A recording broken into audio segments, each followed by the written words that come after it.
एक रुद्राक्षों में दो मुखी रुद्राक्ष होता है।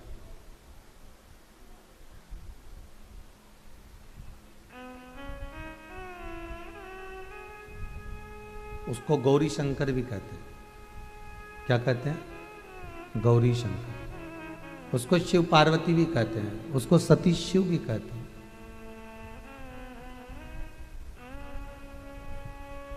उस रुद्राक्ष का सबसे प्रबल अगर कोई वर्णन है तो केवल इतना है कि वो रुद्राक्ष का जल या रुद्राक्ष धारण करने वाला व्यक्ति जिस परमात्मा की भक्ति में लगा रहता है, जिस परमात्मा की भक्ति में डूबता है, जिस परमात्मा की भक्ति में रमता है, वो उस परमात्मा का दर्शन या उसकी साक्षीकरण या उसकी मौजूदगी, अर्थात वो सम्मुख में है, वो हमारे सामने है, वो हमारे सम्मुख में है, ये हमें अनुभव करा देता है।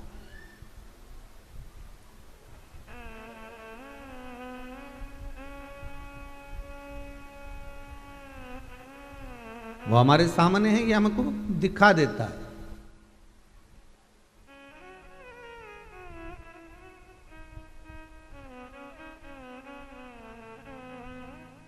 बस दौमुखी रुद्राक्ष का एक सबसे प्रबल कार्य है हृदय में भक्ति का संचार करना।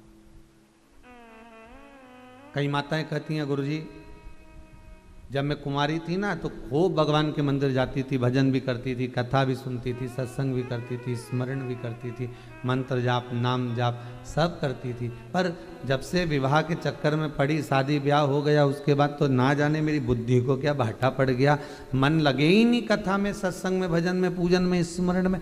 और बैठ भी जाऊं नहीं तो 15 मिनट बाद तो मन उचिष्ट हो जाए।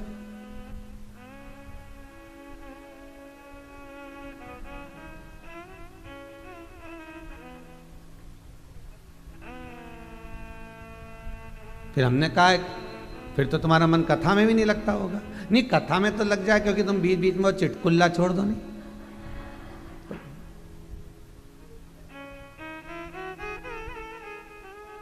अब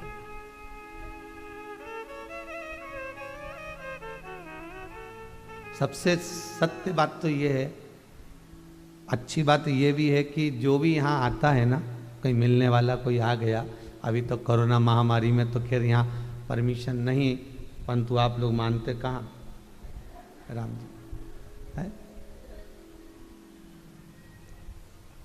पर कोई लोग अगर मिलने आते हैं ना तो बहुत अच्छे से कहकर चले जाते हैं। जो जो मन में होता है ना वो सब बोल देते हैं कि हमारा मन नहीं लगे, हमारा चित्त नहीं लगे, हमारी वृत्ति ना लगे, हम इस मन को कैसे भी भगवान की पूजन में लेके जाएं, उचिष्ट हो जाए। तो हम भी पूछ ले, कथा में भी ना लगे तो कि नहीं, वो लग तो जाता, पर वो बीच बीच में जो मिलता है उससे लगता। तो एक बात तो ये समझ में आ गई कि माता जी की बात सुनी तो ये समझ में आ गई कि अचार की बरनी खोल लो और अचार की बरनी में से अब परिवार वालों को क्या क्या पसंद आता है ये उनके ऊपर। किसी को अचार का तेल पसंद आएगा, किसी को अचार का मसाला पसंद आएगा, किसी को अचार की फाँक पसंद आएगी, किसी को अचार की सुगंध पसंद आएगी। ये आपके ऊपर है कि आपको क्या अच्छा लग रहा है। उसी तरह शिव महापुराण की कथा भी अचार की एक बरनी की तरह है। जैसे ही 1 बजती है 4 बजे तक बरनी खुल जाती है, और बरनी खुली इसके बाद में खुलते ही बस बरनी का खुलना हुआ। अब आप लोगों को बस ये समझ में आता है कि किसी को तो फाँक अच्छी लगे, मतलब किसी को भजन अच्छा लगे, किसी को मसाला अच्छा लगे, मतलब कथा में जो जो खास खास चीज़ आवे किसी को वो अच्छी लगे, किसी को तेल अच्छा लगता है, मतलब बीच बीच में जो चिटकुल्ला आ जाए वो अच्छा लगता है। किसी को सुगंध अच्छी लगती है, सुगंध से मतलब है किसी का मन लगता है कि कथा में जाकर बैठ ही दूं, भले मन लगे चाहे नहीं लगे पर बैठ तो जाऊं। ये मन है, ये चित्त है, ये वृत्ति है, ये आनंद है।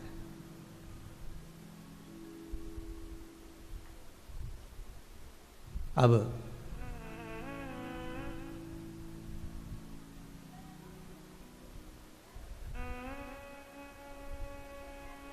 पर एक समझने वाली बात बहुत अच्छी ये भी है कि भाई अचार जो है ना हर किसी के आगे परोसा भी नहीं जाता। कोई खास आवे, कोई खास अतिथि आ जावे, खास मेहमान आ जावे, कोई पहचान वाला आ गया, कोई इष्ट मित्र आ गया, तो उसके आगे अचार परोसा जाता।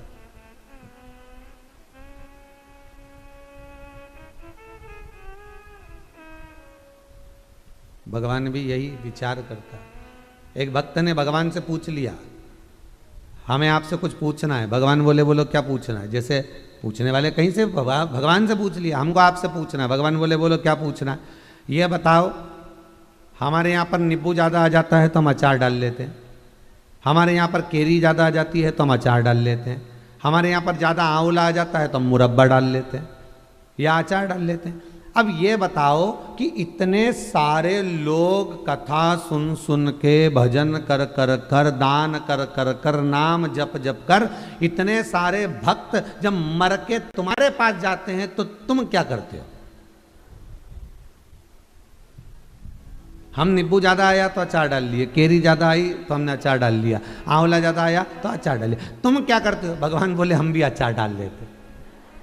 अब इतने सारे भक्त लोग अगर कथा सुनेंगे, स्मरण करेंगे, भगवान की भक्ति में डूबेंगे, नाम जाप करेंगे, स्मरण करेंगे, तो मरने के बाद ये कहीं दूसरी जगह तो जाएंगे नहीं, तो अचार हम भी डाल लेते हैं। तो भक्त ने पूछा तुम कैसे अचार डालते हो? तो भगवान बोले तुम कैसे डालते हो? कि हम तो मसाला में मिला के फाँक को और फिर तेल डाल के बर्नी में रख देते हैं। अच्छा, तो भगवान भी कहते हैं ये मसाला मिला मिलाया तो नीचे से ही आता है, मैं तो केवल हृदय की बर्नी में इसको रख लेता हूँ।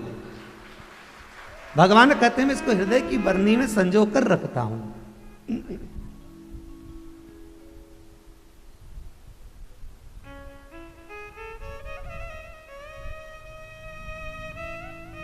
फिर भगवान बोले तुम क्या करते हो अचार का? तो क्या हमारा कोई रिश्तेदार आता है ना तो हम अचार उसको दे देते हैं, फिर वो खाता है बड़े प्रेम से। अच्छा, भगवान बोले हम भी ऐसे ही हैं। जिस मोहल्ले में, जिस क्षेत्र में, जिस कॉलोनी में, जिस शहर में, जिस नगर में, जिस गांव में, जिस खेड़े में भगवान का भजन कम होता है, अचार की बरनी खोलकर भगवान कहते हैं एक भक्त को हम वहाँ भेज देते हैं और शिव पुराण चालू करवा देते हैं। बस अब दुनिया के लोग वहाँ पर जाकर अचार चाटना प्रारंभ कर देते हैं, वहाँ पर जाकर अचार खाना प्रारंभ कर देते हैं। दुनिया के लोग उस अचार को चाटना प्रारंभ कर दे। तो तुमसे अगर कहीं का पूछे कि तुम कहाँ गई थी, तो आज तुम कह सकती हो कि हम अचार चाटने गए थे। अब उसका स्वाद क्या है? अब उसका स्वाद है क्या? तुम्हारी पड़ोसन अचार खा रही हो और तुम उसके पास में बैठ जाओ, तुम उसका स्वाद बता सकती हो क्या? अब वो तो बढ़िया उंगली से न मसाला ने रोटी का कोरा पे न टुकड़ा पे न ऐसी मल मल के न फिंगर बना के न गुट्टा बना के न मुंडा में धर ली, और तू बैठी न मुंडा में पानी आई जाए। जब कथा में बैठी बैठी मुंडा में पानी आई गया तो वहां क्या देगा?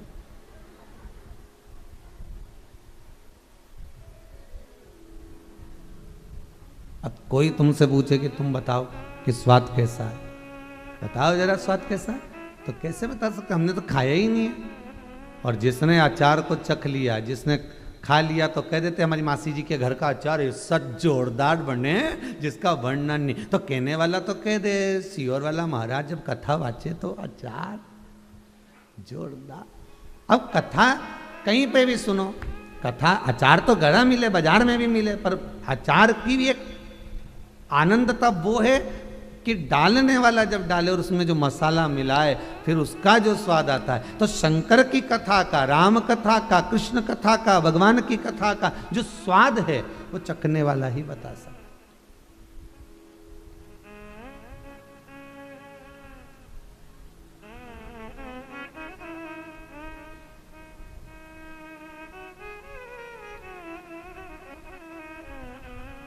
आज कोई कह रहा था गुरुजी हम तो सब कुछ करें पर वो हमारा बेटा कहीं नहीं करे, तो ताली तो दोनों हाथों से बजे नहीं कि बजे। हमने कहा ये बात तो सही बात थी। तो आज हमको समझ में आया कि ताली दोनों हाथों से बजे, मतलब आप थोड़ा सा बढ़ोगे तो भगवान भी थोड़ा सा बढ़ेगा, आप थोड़ा सा और बढ़ोगे भगवान और बढ़ेगा। जब ताली दोनों हाथों से बजती है तो भक्त जितना भगवान को भजता है, भक्त जितना भगवान का स्मरण करता है, भक्त जितना भगवान की भक्ति में डूबता है, यह पक्का है कि महादेव भी उसकी भक्ति में डूबता है, मेरा शिव भी उस भक्त के हृदय चित्त को संजो लेता है।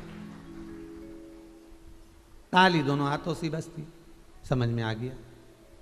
अब अभी तक तो ये समझते थे कि ताली दोनों हाथों से बजती, पर आज समझ में आया कि इधर से ये बढ़े, इधर से ये बढ़े, इधर से ये बढ़े, से ये बढ़े, और दोनों का लेवल जब बराबर में हो तो ताली का आनंद भी दूसरा होता है। उसी तरह भक्त जितना जितना बढ़ता है, एक कहीं उपदेश लिखा हुआ पढ़ा था हमने, तुमने भी पढ़ा होगा, तो 2 कदम चल वो 1000 कदम चलेगा। सही है, कहीं लिखा हुआ पढ़ा था सार में। तू थोड़ा दान कर कर देख, वो कुबेर के भंडार खोल देता है। तुम मुख से भजन कर, वो तेरी भक्ति में डूब जाता।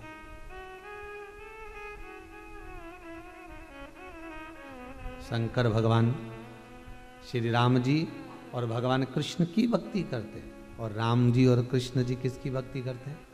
शंकर भगवान।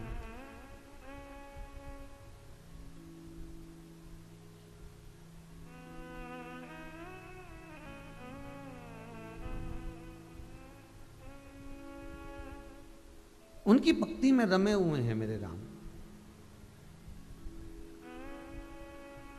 किसी भी स्थान पर बैठकर आप अगर मंत्र का स्मरण कर रहे हो, देखिए जरा, एक बार भगवान शंकर, भगवान भूत भावन भूतेश्वर ने भगवान विष्णु को बुलाया और भगवान नारायण आए। आते सी भगवान विष्णु ने पूछा, प्रभु क्या बात है, आज आपने हमको याद किया है, क्या हुआ क्या ये तो बताओ। शंकर भगवान बोले, मुझे कैलाश पर रहते रहते बहुत समय हो गया, इसलिए मेरा मन है कि थोड़ा सा नीचे उतरूं और नीचे उतरकर फिर मैं तप करने के लिए जाऊं। तो ये पृथ्वी पूरी आपकी है, ये कैलाश आपका है, ये पूरा जलचर थलचर वायुचर ये सब तो आपके। तो आपका मन पड़े जहां जाकर आप तप करो, आपका जहां मन पड़ता है वहां साधना करो। संपूर्ण ब्रह्मांड, संपूर्ण विश्व शिव का ही तो है। शिव महापुराण की कथा कह रही है, गुनाह कर कर कहां छुपाओगे, धरती और आकाश है तो उसी का, कहां छुपाओगे। ये जमीन और ये आसमान सब उसी का है। गुनाह कर कर कहां छुपाओगे, पाप कर कर कहां छुपाओगे, बेकार कर्म कर कर कहां छुपाओगे, गलत कार्य कर कर कहां छुपाओगे। ये जमीन भी उसकी है और आसमान भी उसका है। मत बुरे कर्म कर बंदे वरना पछताएगा, भगवान की आंखों से तू बच नहीं पाएगा, तू बच नहीं। कोई कह रहा था, गुरुजी आप ये वाली लाइन अब थोड़ा सा चेंज कर दो, एक ही लाइन तुम बार बार कजन कितनी कथा में बोल दी है। तो हमने कहा तुम महाराज चेंज कर दो।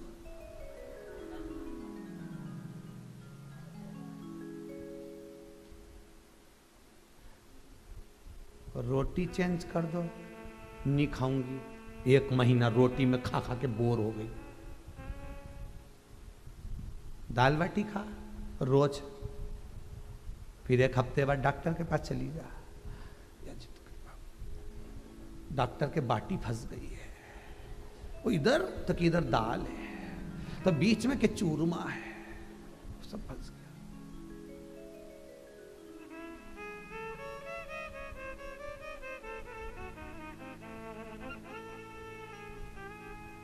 इंदौर चले जाओ, मुंबई चले जाओ, पूना चले जाओ, बेंगलोर चले जाओ और सारे तीर्थ चले जाओ।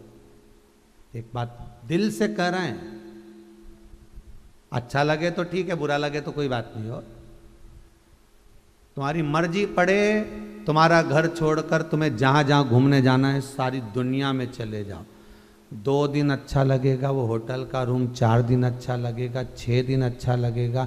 जितनी तारीख तक तुमने बुक करा उतनी तारीख तक अच्छा लगेगा।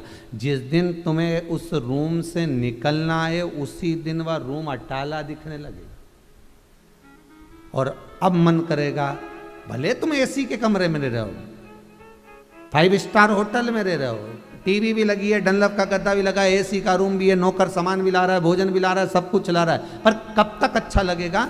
जब तक तुम्हारी चित्त वृत्ति वहां है। 5 दिन, 8 दिन, 7 दिन, 10 दिन, 15 दिन, 20 दिन, उसके बाद मन दौड़कर, भले वो तुम्हारा घर कैसा भी हो, भले टीन का हो, भले कच्चा हो, भले वहां पर डनलप का गद्दा नहीं हो, भले कमरा में टीवी नहीं लगी हो, भले उसमें एसी नहीं लगा हो, पर याद तो उस घर की आती है, उसी घर की। उसी तरह संसार में मनुष्य जन्म तो ले लेता है, तो कहता है ये तो पापी है, ये व्यक्ति ऐसा है, वो व्यक्ति ऐसा है, ये भेद हमने कर दिया। पर भगवान ने अगर जन्म दिया है, परमात्मा ने अगर पैदा किया है और हम यहाँ आए हैं, तो ये तो होटल है, ये संसार क्या है? मुसाफिर खाना।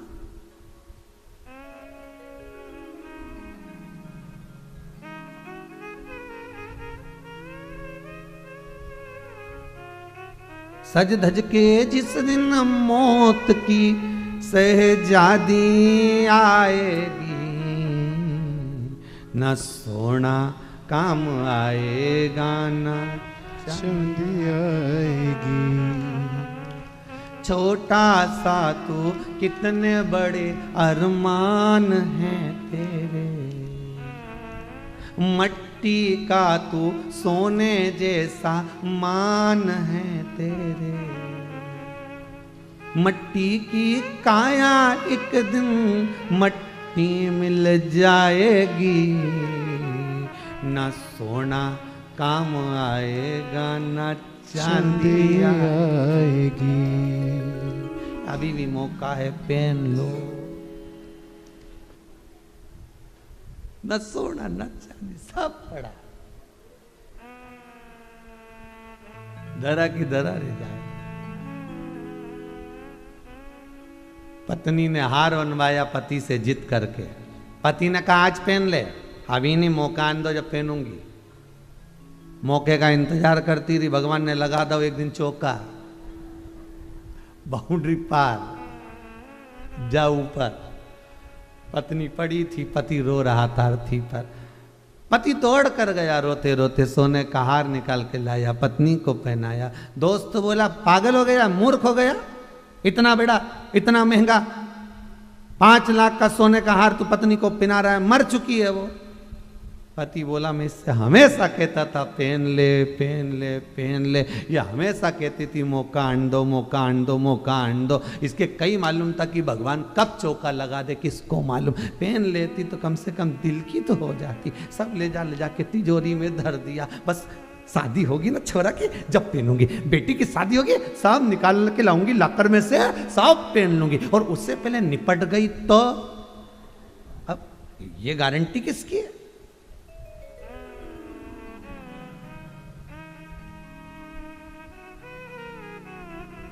ये गारंटी किसकी?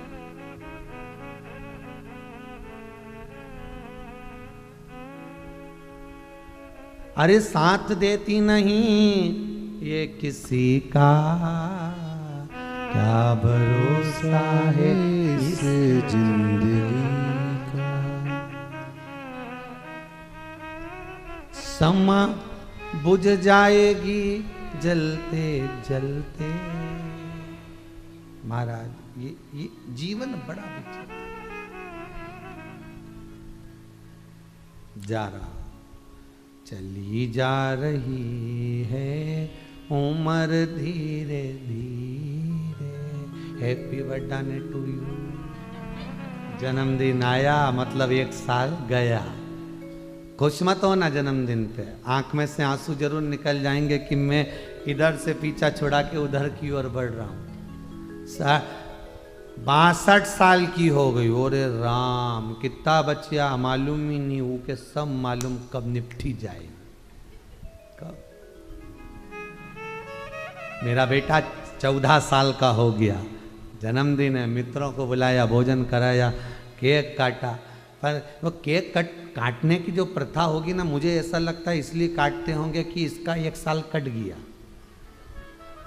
इसीलिए काटते होंगे, मुझे ऐसा लगता है। नहीं तो हमारे हिंदू धर्म के अंतर्गत तो कहीं नहीं लिखा कि तुम केक काटो।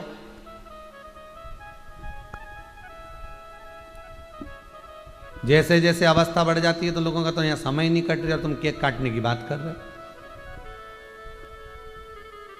पूछो तो सही किसी से।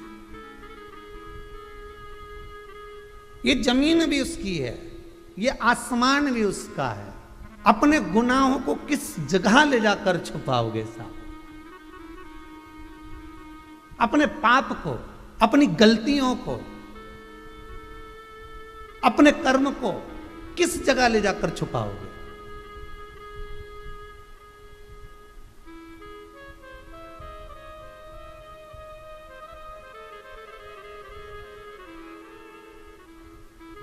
वहां तो पेशी भी नहीं होती और गवाही भी नहीं होती, यहां तो सब होता है। वहां ना पेशी होगी ना गवाही होगी, डायरेक्ट सजा। जैसे ही पहुंचे उन्हें कह दिया ने बेरू सिंह आया, पकड़ा छोड़ी, ने कह दिया कि ये आया, नाम पुकारा जाएगा, कौन, बस ये आए हैं, उतनी देर में तो निर्णय दे दिया जाएगा। कोई नहीं सुने, तुम रोगे, आंख से आंसू बहाओगे, खूब चिल्लाओगे, कोई और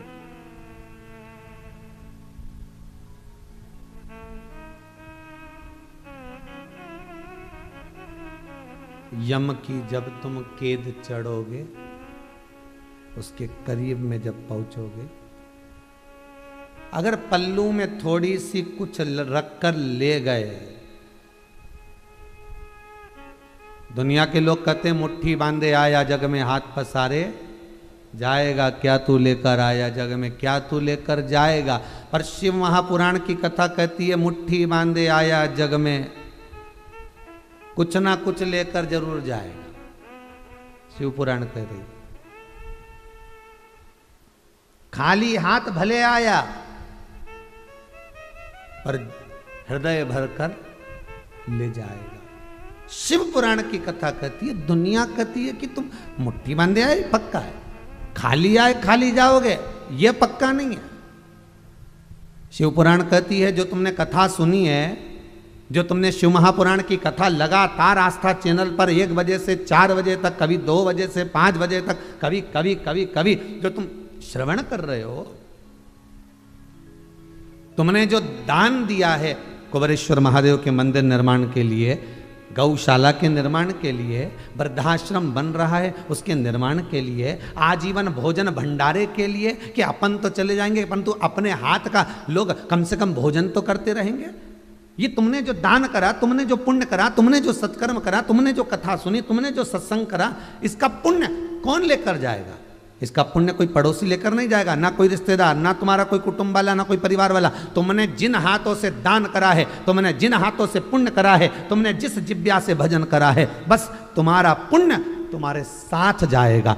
खाली हाथ नहीं जाओगे, अपना पुण्य लेकर जाओगे, सत्कर्म लेकर जाओगे। तो तुम्हें थोड़ी बहुत तो इस बात का अहंकार आ जाना चाहिए कि मेरे पास तो बहुत सारा पुण्य इकट्ठा है, पर उस पुण्य को पुण्य ही रहने देना। अभिमत्ता में कहकर बताकर उस पुण्य को छिन्न ना करिएगा।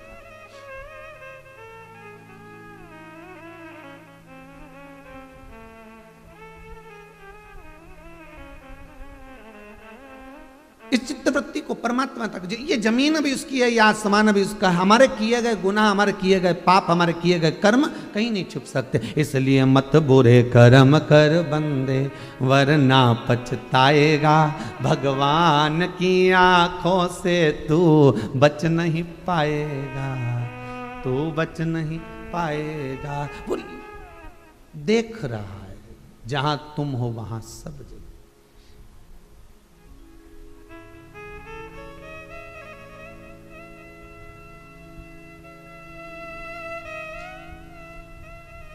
वो देख रहा है, सुन भी रहा है।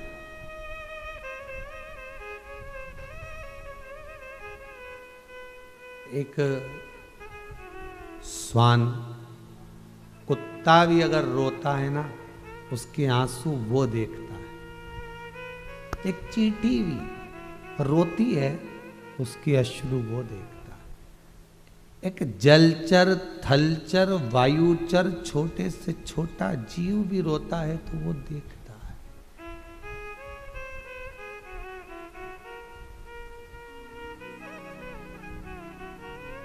वो देख रहा है कि मुझे क्या करना है। शंकर भगवान ने भगवान विष्णु से कहा कि मुझे कैलाश पर बैठे बैठे बहुत समय हो गया, मेरा मन है कि कहीं ऐसी जगह पहुंचूं जो थोड़ी नीची हो, और नीची हो तो वहां जाकर मैं तप करूं, वहां जाकर मैं साधना करूं, वहां जाकर मैं उपासना करूं। शंकर भगवान की इस कथा से, मेरे भोले की इस कथा से, मेरे शिव की इस कथा से थोड़ा सीखना। बहुत ऊंचाई पर रहते रहते भी अगर मन कभी कभी करने लगे कि मुझे नीचे बैठ कर तप करना है तो कर लेना। शंकर भगवान भी कैलाश के शिखर पर बैठते थे।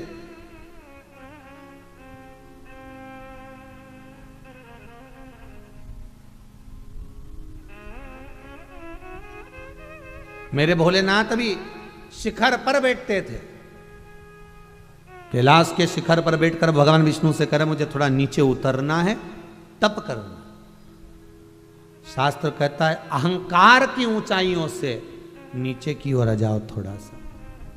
ये चोटी होती है ना, चोटी, ये चोटी नीचे की ओर ही दिखाती है कि यहां तक पहुंचना है तो चरण को पकड़ लो। क्या पकड़ना है? चरण।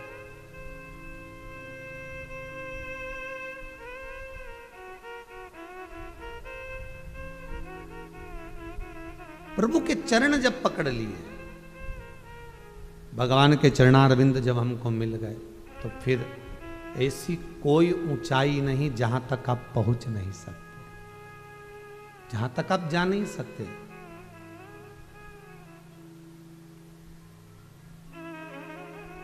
कई माताएं आती हैं, कहती हैं गुरुजी बच्चे का एग्जाम है, बेटी की परीक्षा है, ये इंटरव्यू देने जा रहा है, ये काम कर रहा है।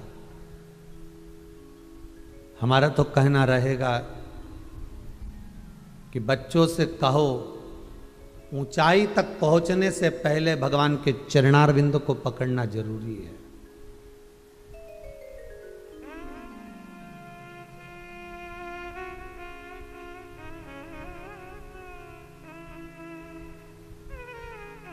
दुनिया के लोग और सदगुरु, परमात्मा जो गुरु होता है, इसमें बहुत अंतर है। सांसारिक मनुष्य में और गुरु में अंतर है। एक गुरु जी ने अपने चेले से कहा सुन, इस वृक्ष पे चढ़ जा, इस पेड़ पे चढ़कर, वृक्ष पे चढ़कर झंडा लगा करा।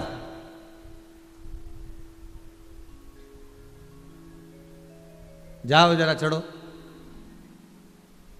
और शिष्य गया, गुरुजी बताते रहे, देखो यहाँ कोटर है, उस पर पांव रख लो, यहाँ टहनी है, उसको पकड़ लो, यहाँ जड़ है, इसको हाथ में ले लो, पांव उधर रखो, इधर हाथ रखो, चढ़ते जाओ, चढ़ते जाओ। और गुरुजी ने चढ़ा दिया।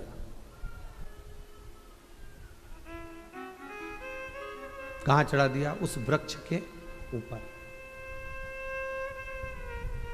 गुरु का काम यही है, मार्ग बताते जाएगा, ये कर लीजिए, आप ये वाला उपाय कर लो, आप रुद्राक्ष का ये उपाय कर लीजिए, आप ये काली मिर्ची का उपाय कर लीजिए, आप ये काली तिल्ली का उपाय कर लीजिए, आप ये पीपल के वृक्ष का उपाय कर लीजिए, आप पीपल के पत्ते का उपाय कर लीजिए। गुरु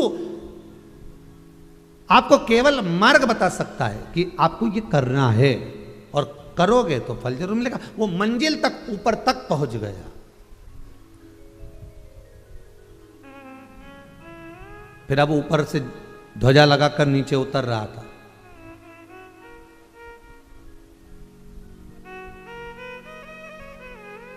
गुरुजी ने कहा देख वो टहनी पकड़ ले, धीरे से वहां पर हाथ रख ले, वहां पांव रख ले।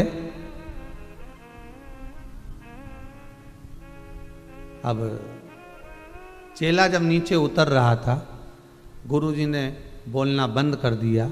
चेले को गुस्सा आ गया कि गजब का गुरुजी मिला। ऊपर चढ़ाने के टाइम तो के ये पकड़ वो पकड़, ऐसा कर वैसा कर, ऊपर चढ़ा दिया।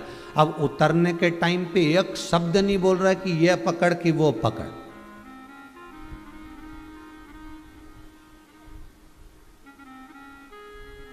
ये टहनी पकड़ना है, ये जड़ पकड़ना है, ये डगाल पकड़ना है, ये गुरु नहीं बोल रहा है।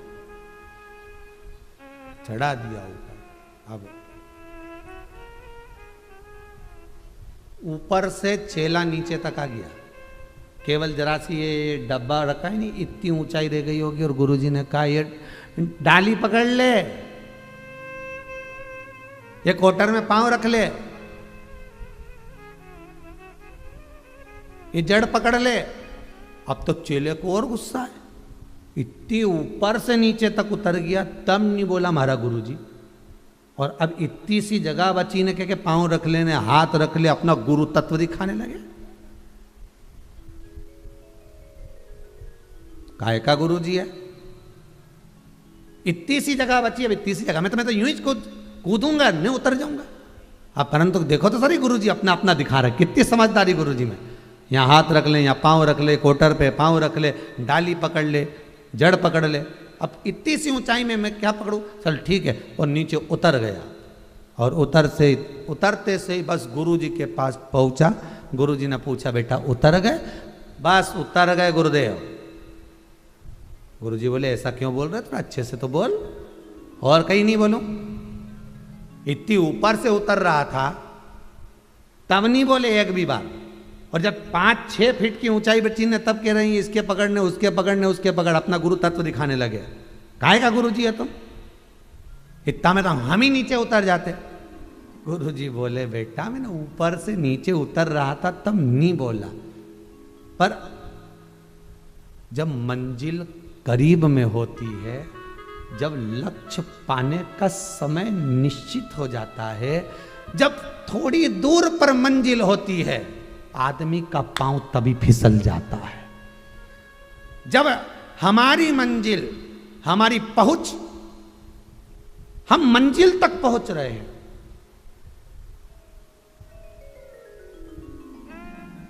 आप 10 साल 12 साल 14 साल 15 साल 18 साल किसी के साथ रहे हो, रहते रहते वो व्यक्ति भी अपनी मंजिल तक पहुंच रहा है और तुम भी मंजिल तक पहुंच रहे हो। अब तुम्हारे सुख के दिन आए,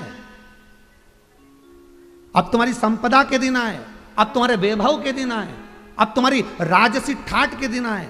अब लोग तुमको प्रणाम करेंगे, अब लोग तुमको नमन करेंगे, अब तुम्हारा वैभव, तुम्हारी गाड़ी, तुम्हारा बंगला, तुम्हारा मान सम्मान प्रतिष्ठा अब बढ़ने का समय आया। और जब मंजिल नजदीक में आ गई और पांव फिसल गया,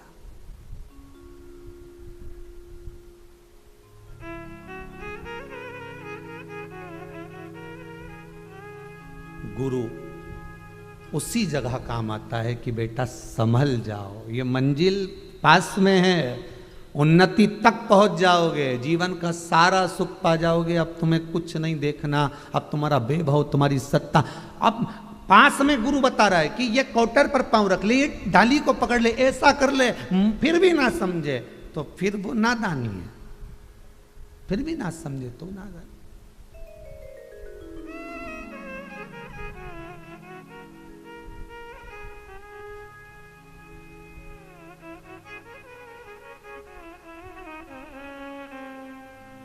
मंजिल करीब में हो तब किसी सदगुरु की शरणागति जरूर लेना। मेरे दशरथ बाबा के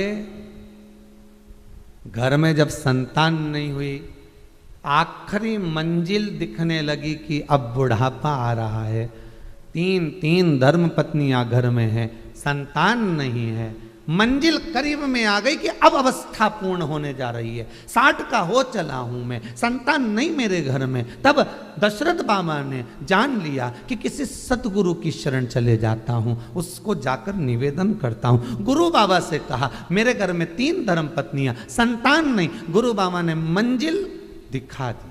गुरु बाबा ने कह दिया एक काम करो, पुत्र कामेष्ठी यज्ञ करो, उस यज्ञ से जो खीर मिलेगी उस खीर से संतान होगी। चिंता मत करना, बस गुरु करवाता ही कुछ ऐसा है कि सामने बता देगा ये टेनी है, सामने बता देगा ये कोटर है, सामने बता देगा कि ऐसा है, उसको पकड़ लो और मंजिल तुम्हारे पास में है। भगवान की भक्ति को पकड़कर जब मंजिल तक पहुंचोगे तो जीवन सार्थक हो जाएगा। शंकर भगवान के मंदिर आप रोज जाते हो, शिव की उपासना आप रोज करते हो, मना नहीं है, पर कभी कभी मंजिल भी पास में रहती है। प्रदोष का दिन पड़ रहा हो, हर महीने शिवरात्रि आती है, कभी शिवरात्रि का दिन पड़ रहा हो और आपका मन आज कर रहा है कि मैं रोज तो जाती हूँ, आज कौन जाए, आज प्रदोष के दिन क्यों जाए, आज शिवरात्रि के दिन बहुत सारा काम आ गया, मैं मंदिर कैसे जाऊं। तो प्रयास करना कि हो सकता है कि इस प्रदोष को मैं जाऊंगी, इस शिवरात्रि पर मैं अनुमोदन करूंगी, मैं स्मरण करूंगी, तो शायद मेरा शंभु मेरी लाज रख ले और मेरा जीवन सार्थक कर दे, उस मंजिल तक पहुंचा दे।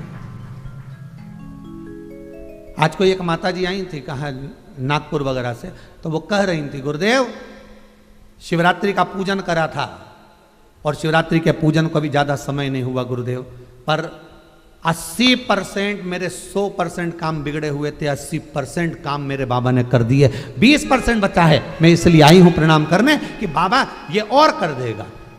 लक्ष्य आपका है। हर महीने शिवरात्रि आती है, हर महीने, क्यों नहीं जपते?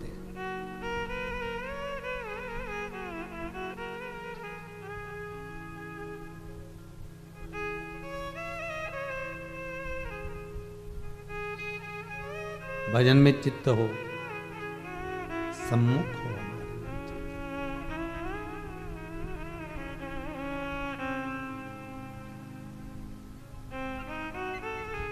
मम्मी मैंने सब पढ़ लिया,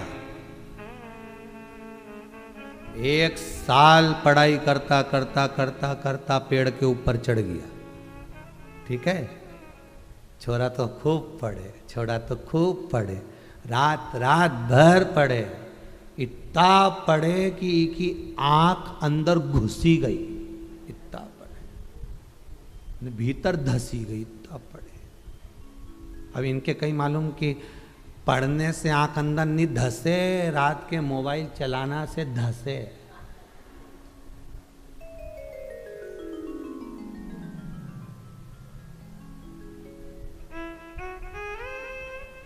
बस वो सियोर वाला महाराज इसलिए बुरा लगे, सीधी सीधी कह दे।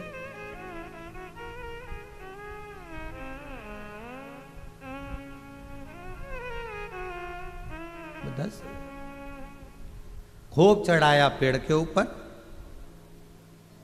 अब छोरा भी ऐसा फूली गया, खूब पढ़ाई करी मैंने, एक एक किताब रट्टा तोता कर दिया, ऐसी पढ़ाई करी, ऐसी पढ़ाई करी। 4 दोस्तों में बात हो गई, उसकी अम्मा ने कह दिया हमारा छोरा तो बहुत पढ़े साहब, रात रात भर पढ़े, कई पढ़ाई करी, कई पढ़ाई करी, ऊपर तक चढ़ गया, पेड़ से नीचे उतर रहा है। एग्जाम का टाइम बिल्कुल पास में आ गया और बिल्कुल करीब में मंजिल थी, बिल्कुल करीब में।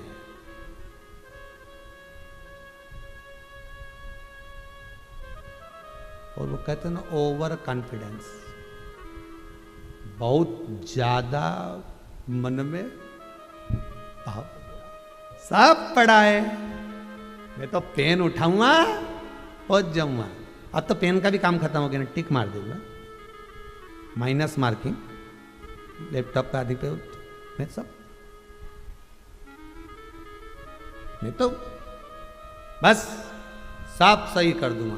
और जैसे ही एग्जाम देने पहुंचा, जैसे ही परीक्षा देने पहुंचा और जो सामने पेपर आया तो आधा तो सिर दुखे ने, वो मीटिंग होए ने, चक्कर ही गया, मंजिल करीब में थी, सब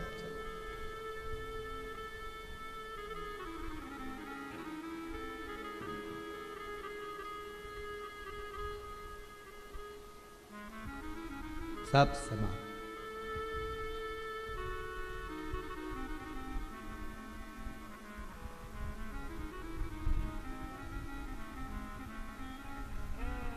इसलिए जरूरत पड़ेगी।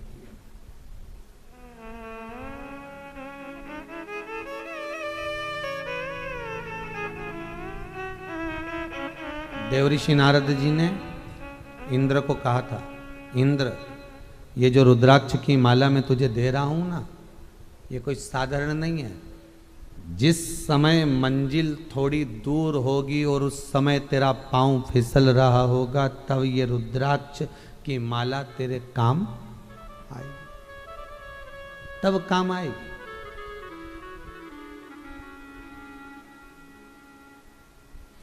अरे कुर्ता की बटन टूटे तब सुई की याद आवे, इससे पहले कोई सुई ढूंढने जावे? कोई नहीं।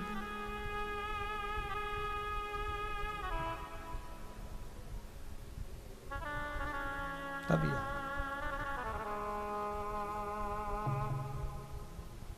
मोबाइल का फंक्शन गड़बड़ हो जाए तब उसमें इतनी सी एक बारीक सी सुई जैसी रे ओके ढूंढता फिर,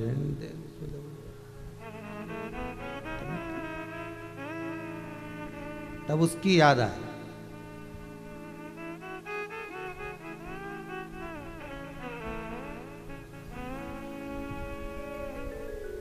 अच्छा, इसके सिवाय कोई साधन भी नहीं। कचरा हो जाए तो झाड़ू से साफ कर लो, झाड़ू से नहीं कर सकते, झाड़ू नहीं मिले तो अपन पोछा से साफ कर लो, पोछा भी नहीं मिले तो हाथ से साफ कर लो। पर बटन अगर टूट जाए तो ये क्या तलवार से जाए? अरे बोलो तो सही कि कहीं अपन इसे तलवार से न कहीं हसिया से न छुरी से न बटन लगा लो, नहीं, वो तो सुई ही चाहिए। अब तुम वो बोरा सिलने वाला नहीं होता, बारदान सिलते हैं जिसमें भूसा भरते हैं, वो सब्जी भरते हैं, बारदान सिलने वाला वो सूजा लिया, लो साहब ये लो, तो ये क्या करूँ कि नहीं बटन लगानी नहीं, तो ये सूजा है।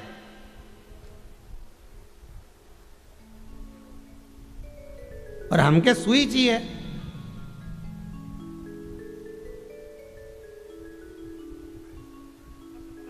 इसमें और इसमें अंतर है।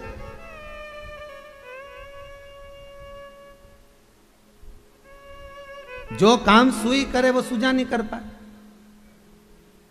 इसीलिए तो आदमी को कहते हैं कितना सूजा सूजा रहे, मतलब सूजा सूजा रहे मतलब समझ लो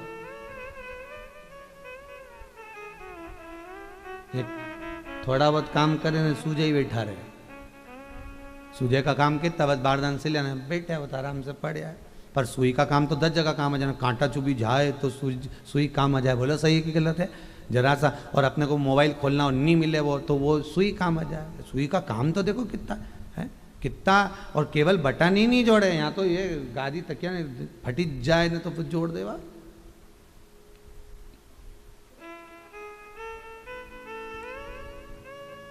केची और सुई में अंतर कितना, केची काट काट के अलग कर देती, सुई जोड़ जोड़ के एक कर देती। जीवन में बनना हो तो केची मत बनना, कभी बनना है तो सुई बनना।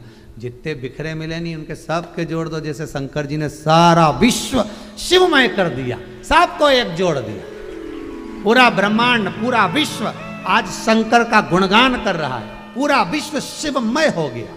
शिव महापुराण शिव महापुराण शिव महापुराण, जो टीवी खोलो जो चैनल खोलो हर जगह हर महाराज शिव पुराणी बाजता मिले। मतलब शंकर जी ने सुई बन के सबके जोड़ दिया, सबके।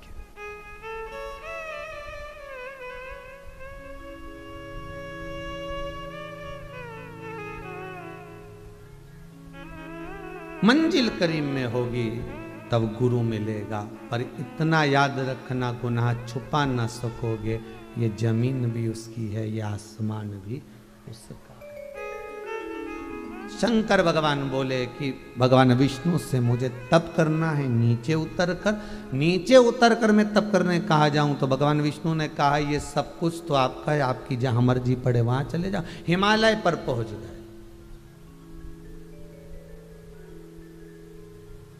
हिमालय पर पहुंचे और हिमालय पर जैसे तप करने के लिए गए तो भगवान विष्णु ने जाकर तुरंत हिमालय राज्य से कहा भगवान शंकर तप करने आ रहे हैं। भगवान शिव तप करने आ रहे हैं, तो प्रभु आज्ञा करिए क्या करना है। आज्ञा क्या, बस भगवान तप करने आ रहे हैं तो एक काम करना, आप सेवा में लग जाना।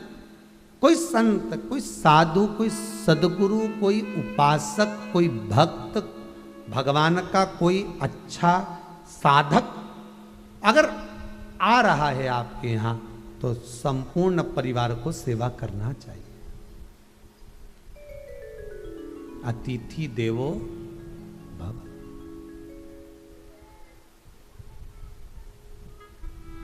महाराष्ट्र में तो कहते हैं जब संत आते हैं तो दिवाली उसी दिन मनाते हैं। महाराष्ट्र में कहते हैं जिस दिन संत हमारे दरवाजे पर आएंगे दिवाली समझ लो उसी दिन है। सदगुरु के आने से सुख है और सदगुरु के जाने से दुख है।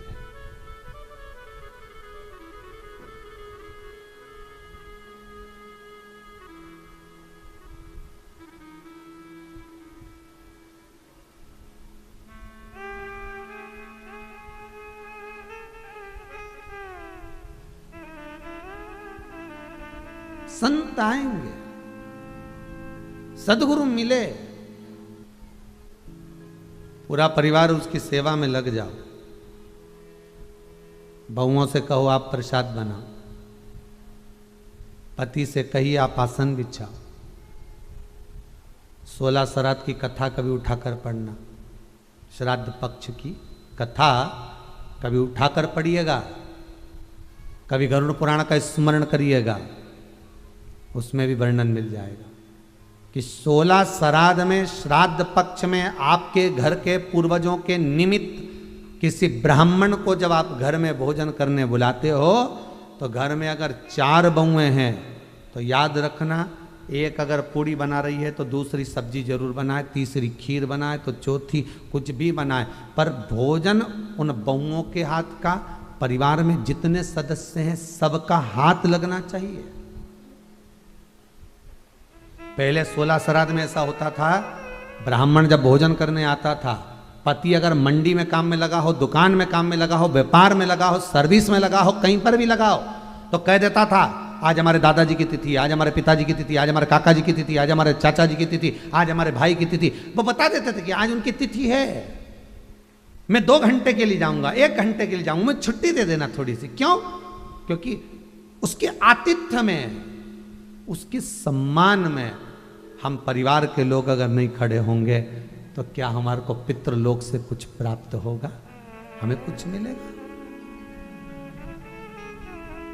हम अगर पूर्वजों की वसीयत को वापर रहे हैं, वसीयत मतलब जायदाद, हम अगर पूर्वजों की वसीयत को वापर रहे हैं, हम पूर्वजों के आशीर्वाद को वापर रहे हैं, तो हमारा फर्ज है कि 16 श्राद्ध में ब्राह्मण को जब भोजन कराएं तो परिवार का ऐसा नहीं कि एक बहू के तुम बना लो, मैं आ जाऊंगी, पांव पड़ लूंगी, धोख लगा लूंगी, नहीं करो, पर अन्न का भाग जब संत, साधु, सन्यासी, तपस्वी, साधक, उपासक, भक्त ग्रहण कर रहा हो उस समय पर आप मौजूद रहकर अपना हाथ का स्पर्श तो कर दो।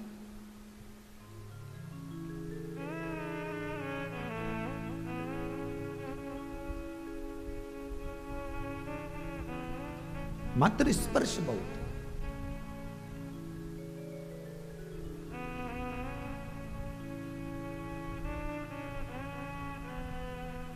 अब बहुत 16 श्राद्ध में बहुत सारे प्रश्न खड़े होते हैं भाई। बड़े बेटे को श्राद्ध करना चाहिए कि छोटे को करना चाहिए? श्राद्ध कौन करे? गया जी होके आ गए तो पंडित जी के जिमाए कि नहीं जिमाए? मत जिमाओ, तुम ही जिम जा। कोई पुराण में लिखा है कि पंडित जी को मत जिमाओ?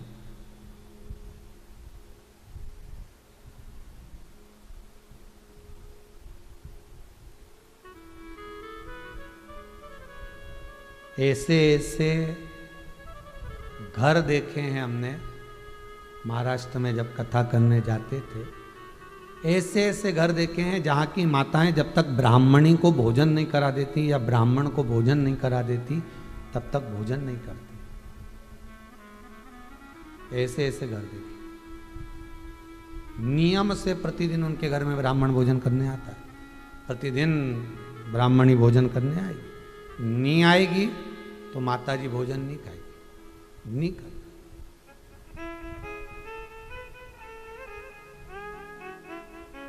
इसको बोला तू आ जाना, वो भी नहीं आई। फिर कहने चली गई तू आ जा, वो भी नहीं आई।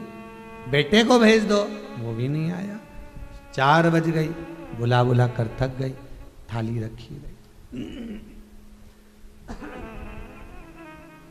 थाली रखी रही, नहीं आई।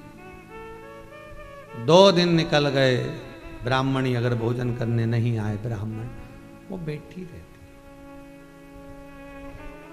मैं नाम नहीं बोलूंगा उनको, आज भी है वो। 6 दिन तक का तो हमने उनके यहाँ देखा है, क्योंकि हम 7 दिन की कथा करने गए थे।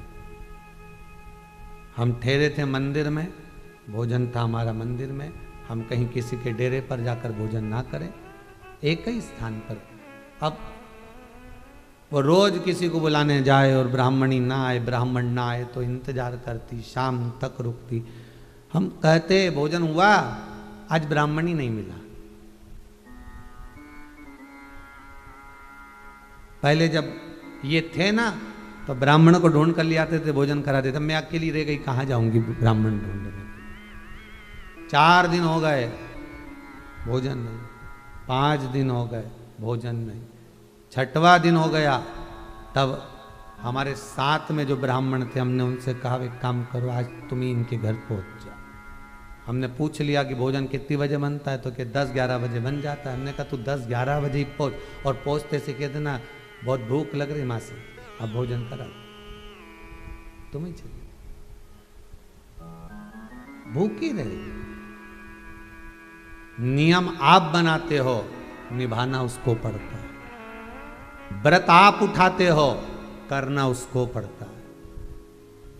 16 सोमवार के व्रत आप कर रहे हो, संकट सोमवार के व्रत आप कर रहे हो, संकट तुम पे आया, व्रत करके तुमने उंडेल भगवान पे दिया। काय के लिए करा संकट सोमवार? बहुत संकट में हूं। भगवान बोले इतनी संकट में है तो मेरा ही व्रत काय को कर रही है? संतोषी माता का कर ले, मेरे क्यों कर रही है? किसका करूं इसके सिवा? किसका? बहुत संकट में हूं, इसलिए संकट सोमवार कर रही। पार्वती जी ने मन में सोचा और बता दो सोमवार का व्रत।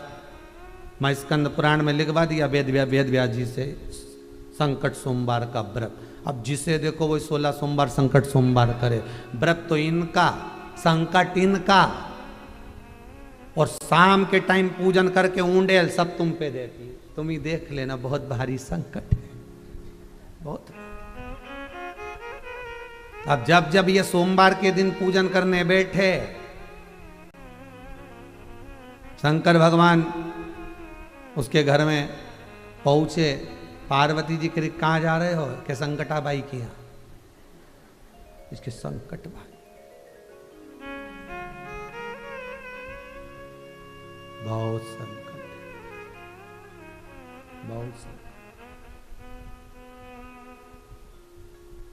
दे दिया सब भगवान को, भगवान निभाता भी है। भगवान कहता 2-4 सोमवार तक तो मैं तेरे को देखता हूं, पहला सोमवार के तो तू पट्टी बांध के पड़ी जाए, दूसरा सोमवार के बड़ी मुश्किल से उठ के पूजन करे, तीसरा सोमवार जब आए घर में मेहमान आ जाए, चौथा सोमवार थोड़ी सी नींद आ रही, 4-5 सोमवार में देखता हूं जब तू पूरी तरह से मुझ में रम जाती है 4 सोमवार में, पर 5वें सोमवार से मैं तुझे इतना बल दे देता हूं कि तुझे सोमवार मालूम ही नहीं पड़ता कहां निकलते चले जाता है, कहां निकल गया, बल इतना दे देता हूं मालूम नहीं पड़ता। फिर वो निभाता वो है। तुमने तो केवल व्रत उठाया है, तुमने तो केवल संकल्प लिया है, निभाना उसको है।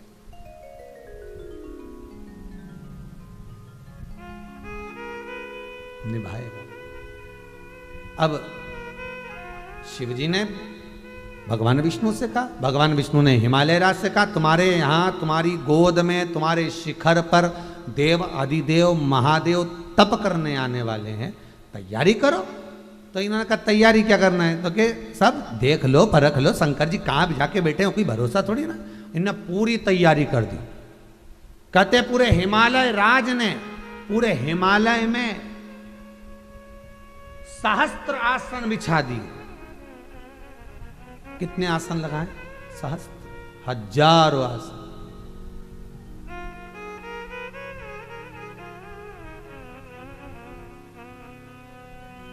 हजारों आसन लगा दिए।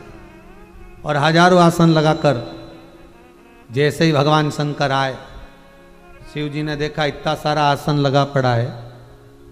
अब हिमालय राज ने आसन लगाना था तो एक लगाना था, पर इन्होंने तो इतना सारा आसन लगा दिया। अब इतना सारा आसन में मैं अकेला एक जगह बैठूंगा, बाकी की जगह नहीं बैठूंगा, तो हिमालय राज को कितना बुरा लगेगा। अरे बोलो तो सर, ये सही है कि गलत है? अब जैसे तुम्हारे लिए सोफे पे कालीन बिछाया कि आज तो गुरु जी आने वाले हैं, आज तो हमारा मामा जी आएगा, ना फूफा जी आएगा, ना काका जी आएगा, ने इन्हें तो पूरा सोफा पे कवर मवर लगा के बिछा के रखा। और तुम तो आए ने कुर्सी पे बैठ गए, हम तो जमीन पे बैठेंगे, हमें नहीं बैठना सोफा पे। बताओ, इतना हमने सोफा बिछाया, कालीन लगाया, आसन लगाया, सब कुछ करा, और बैठने को जमीन पे बैठ गए। ये कोई बात होती है?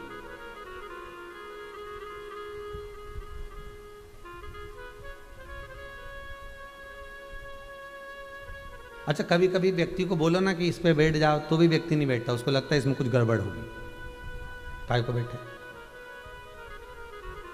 अब एक बार वो उज्जैन के पास बड़नागर में हम गए, तो एक भगत के यहाँ पर गए, तो उनके यहाँ ये सोफा जो पहले चलता था ना, ऐसा लकड़ी का एकदम ऐसा वाला सोफा, और उसमें गादी अलग से लगती थी। अब इनका एक सिंगल वाला जो सोफा था ना, सिंगल वाले सोफे में वो नीचे का जो पटिया था वो सब टूट गया था। अब हमको क्या मालूम था कि इन्हें स्टूल फंसा रखा है। अब इनने स्टूल रखा और स्टूल के ऊपर गादी धर दी। अब ये बड़े प्रेम से ऐसे खड़े हो गए, आओ साहब बैठो, आओ साहब बैठो। तो हमारे मन में हम कहा को यहाँ बैठे, हम तो इस पे बैठेंगे।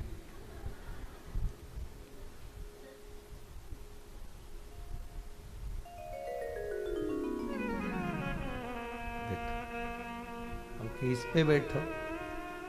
अब ये सोफा और वो सोफा में अंतर दिख रहा था, वहां पे 2 गादी बिछी थी, तो लगा कि 2 गादी है, इसमें बैठ जाओ। अब हमको क्या मालूम था कि 2 गादी नहीं है, स्टूल नीचे से ऊंचा है, सोफे में से बाहर निकली गया और उस पर गद्दा लगा। अब उन्होंने कहा आप इस पे बैठ जाओ, हम इस पे बैठे। अब वो आशीष थे साथ में, तो उन्होंने कहा आप इस पे बैठ जाओ, 2 ही तो, आप इस पे। अब वो बैठा तो नीचे से इतना ऊंचा। अच्छा, वो हाथ लगा के भी देख रहा है कि सोफा है कि वो, क्योंकि डंडे तो उसके हाथ रखने के तो वैसे की वैसे, पीछे का डिजाइन भी वैसे की वैसे, पर बैठ गया। अच्छा, उसके बेचैनी इतनी हृदय में कि भगवान जाने ये सोफे की नई डिजाइन कैसी है, अब इसकी डिजाइन है कैसी, अब उसको समझना मुश्किल। 15-20 मिनट, आधा घंटा बैठे, चले, तो आखिरी में रिया तो गया नहीं। उन्होंने पूछ लिया सब, सोफे की ये डिजाइन, आज तक हम इतना बड़ा बड़ा शहर में गए पर ऐसी बड़नागर जैसी नहीं दिखी। तो उन्होंने कहा सब बड़नागर जैसी मिल भी नहीं सकती, क्योंकि वहाँ वो सोफा नहीं था, वो सोफा का पटिया टूट गया था, तो मैं स्टूल फंसा दिया नीचे से, अब मिले कहाँ से?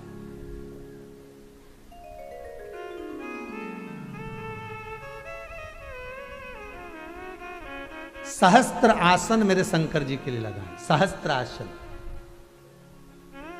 कहते हैं शंकर जी की सहस्त्रावली कहां से बनी, तो हम तो कहेंगे हिमालय राज के सहस्त्र आसनों पे शिव बैठे थे, तो सहस्त्रावली बन गई। शंकर अकेले एक आसन पर बैठ सकते हैं, पर यहां तो सहस्त्र आसन लगे हुए हैं। क्या करूं, एक आसन पर बैठूंगा तो बाकी के आसनों का अपमान हो जाएगा, फिर करा क्या जाए। शंकर भगवान ने कहा एक काम करता हूं, पूरे जितने आसन लगे हैं सारे आसनों पे मैं अपना स्वरूप बनाकर बिठा देता हूं। शिव जी ने अपना स्वरूप बनाकर बिठा, सहस्त्र आसन पर सहस्त्र शिव हैं, सहस्त्रावली शिव की है।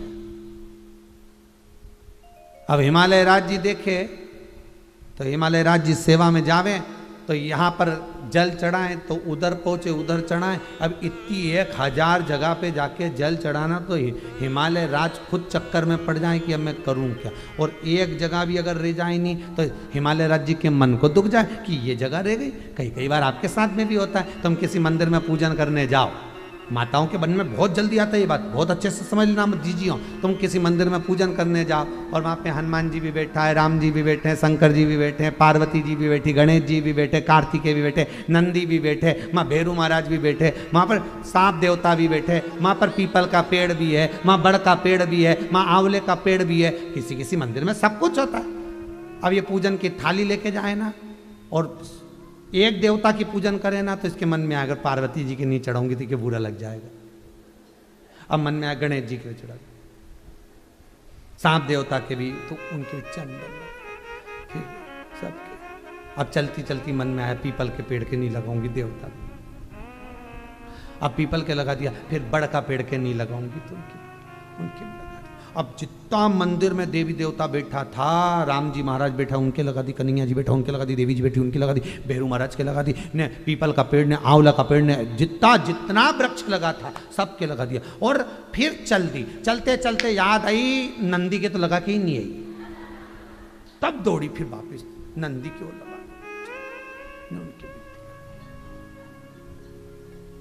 ये माताओं के मन में बहुत बड़ी बात चलती है, पर शिव महापुराण की कथा बड़ी सुंदर बात कहती है।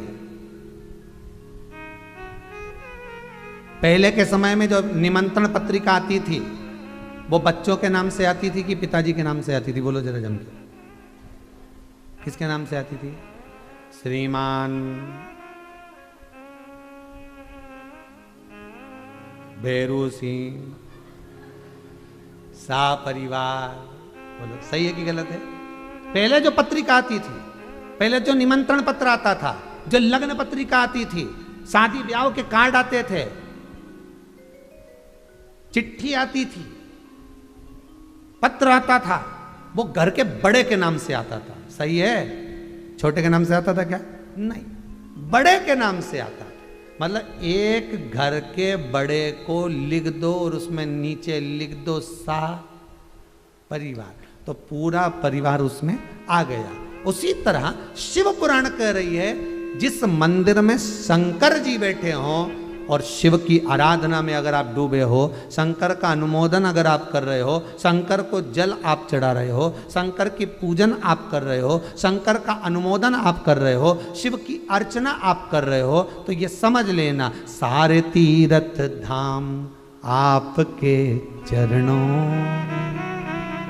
हे भोलेनाथ प्रणाम आपके चरण। सारे तीर्थ, सारे देवता, 33 कोटि देवी देवता सब शिवलिंग के अंदर है, सब शंकर के अंदर। अलग से अपने किसी देवता के नहवाने की जरूरत नहीं है। हाँ, तुम्हारा मन करे तो जरूर नहवाओ, जरूर स्नान करो, क्योंकि अब तुम पानी भी तो इतना बाल्टी भर के लाई करोगी का, तो तुम नहवाओ। मना नहीं, तुम गणेश जी के भी स्नान कराओ, ने पार्वती जी के भी कराओ, ने थोड़ा सा बचा के ने नंदी के भी नहवाओ। अब तुम्हें इतनी सुध नहीं पड़े कि नंदी के नहवाऊंगी, नंदी बाहर मार्बल का फर्श पूरा पानी बह के आएगा, यहाँ कोई पोछा भी नहीं लगा, तू तो डाली और चली गई, और पीछे से बेचारी एक बाई निकल के जा रही थी, पाँव फिसला चली गई। अब कहीं करे? अब तुमने तो तुम्हारा धर्म कमा लिया कि मैं नंदी के नहीं चढ़ाऊंगी तो बुरा लग जाएगा, नंदी के एक लोटा चढ़ा के आ गई। तो नंदी के चढ़ाने का अगर तुम्हें इतना लगे तो साथ में एक रुमाल नेपकिन कहीं लेके चलो कि जैसे नंदी के पानी चढ़ाऊंगी ना वहीं पहुंच के आ जाऊंगी, ना किसी की फिसलेगी भी नहीं।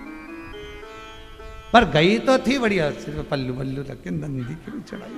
अब सबके चढ़ा चुड़ो के आके ना भगवान ने सोचा। वर में अगर आप हो तो कन्या में भी आप, स्त्री में अगर आप हो तो पुरुष में भी आप, जल में आप हो तो थल में भी आप, पृथ्वी पर आप हो तो आकाश में भी आप हो, सहस्त्र आसन पर आप ही हो, देव आप, महादेव आप, 33 कोटि देवता भी आप ही हो।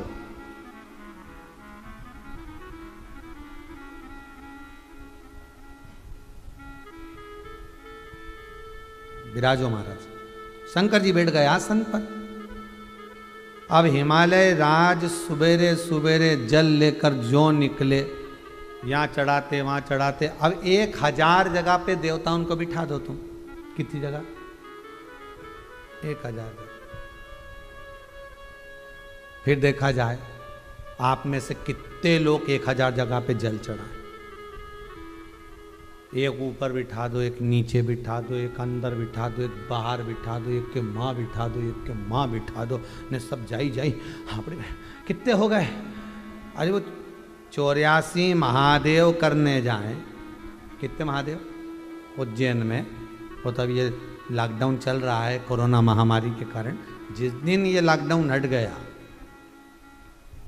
सबसे पहला काम यही रहेगा अपना। बहुत दिन से याद आई रही मारे तो 84 महादेव। जजमान ओन भी तैयार बैठे हैं। कोई के हम शिव पुराण का जजमान बन जाएंगे, कोई के हम ऐसा कर लेंगे, कोई के हम वैसा। सब तैयारी है। बस ये बापड़ी तीसरी लहर हो जाए, कौन सी आ रही देख ले। आना नहीं चाहिए देवाधिदेव महादेव से कह के रखो, ये आए तो तुम निकल जाओ।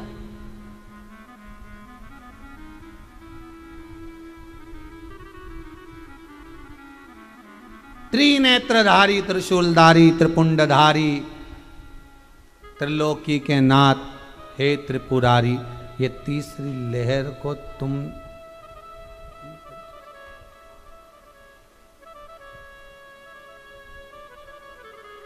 बड़ी मुश्किल से तो धीरे धीरे चालू हुआ। पहले ट्रेन चलना धीरे धीरे चालू हुई ने, अब काम धंधा लोगों का बिजनेस व्यापार चालू हुआ। और ऊपर से ये बेन अलग डराई जा रही, आ रही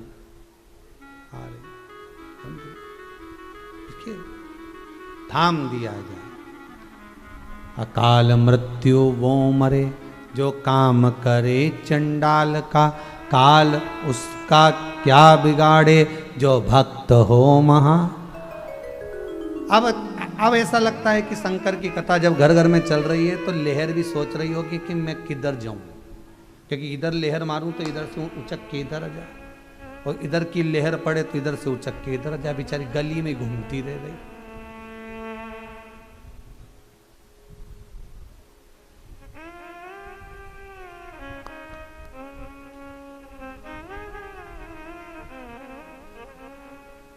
अब शिव कथा कह रही, यहां तो हिमालय राज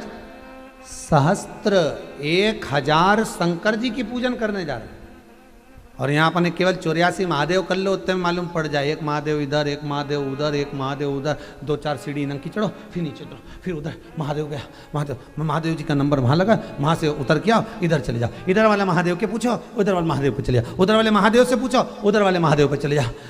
क्यों बैठी का है? चलो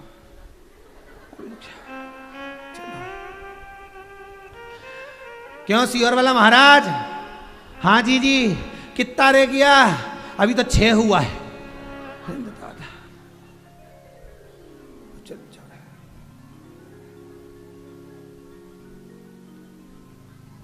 जैसे वो सुदामा जी का चरित्र याद आए नहीं भागवत जी में? भगवान कृष्ण के यहाँ सुदामा जी आए, और सुदामा जी आए तो रुके। अब दूसरे दिन भगवान कृष्ण ने सारी रानियों से कह दिया, सुनो मेरा मित्र आया है, उम्र में मेरे से बड़ा है, ब्राह्मण भी है, एक एक कर कराती जाना और सब आशीर्वाद लेके जाना, चरणों में धोख लगाना। रुक्मणी तू सबसे पहले आना, चरण धुलाए जब तू भग गई। ध्यान देखना, एक साइड खड़ी हो गई जाके, जल भी नहीं ली है, मैंने नैन अश्रु से चरण धुलाए, खड़ी हो जाना मेरे पास में आकर प्रणाम करना तू। रुक्मणी जी बोली बिल्कुल साहब, कई दिक्कत। भगवान सिंहासन पर बैठ गए, सुदामा जी को पास में बैठा लिया, आजा बहुत बड़ा सिंहासन है, आज रुक्मणी नहीं बैठा है तू बैठ। और भगवान बैठ गए उनके पास में, इधर बैठ गए सुदामा जी। भगवान ने कहा आती जाओ लाइन से, एक एक करके आती जाए। सुदामा जी सबको बड़े प्रेम से आशीर्वाद, सीधा सरल स्वभाव सुदामा जी का, ब्राह्मण तो वैसे ही सीधा सरल, ऐसे भाव से आशीर्वाद दे रहा। अखंड सौभाग्यवती भव, चलो अखंड सौभाग्यवती भव, अखंड सौभाग्यवती भव, अखंड सौभाग्यवती भव। भगवान इशारा करते जा रहे, देते, अखंड सौभाग्यवती भव, अखंड सौभाग्यवती भव, अखंड सौभाग्यवती भव, अखंड सौभाग्यवती भव, अखंड सौभाग्यवती भव, अखंड सौभाग्यवती भव, अखंड सौभाग्यवती भव, अखंड सौभाग्यवती भव। आई 25-30 निकले थे। उसके बाद अखंड सौभाग्यवती भव, अखंड सौभाग्यवती भव, अखंड सौभाग्यवती भव, अखंड सौभाग्यवती भव, अखंड सौभाग्यवती भव। भव भव भव भव भव भव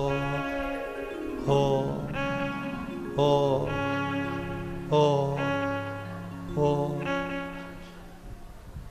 भगवान सुदामा जी बोले कृष्ण, ए कृष्ण। कन्हैया बोले हाँ सुदामा।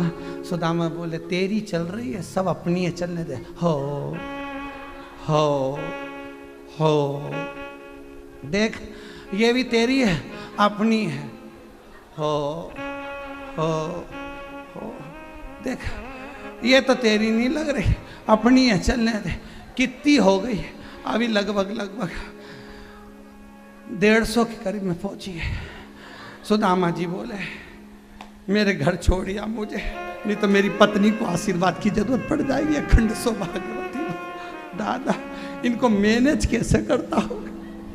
मेरे घर छोड़, मुझे नहीं रहना है। कन्हैया बोले सुदामा तो मेरा इतना दिन बाद मित्र आया है। सुदामा जी बोले अब कभी नहीं आऊंगा।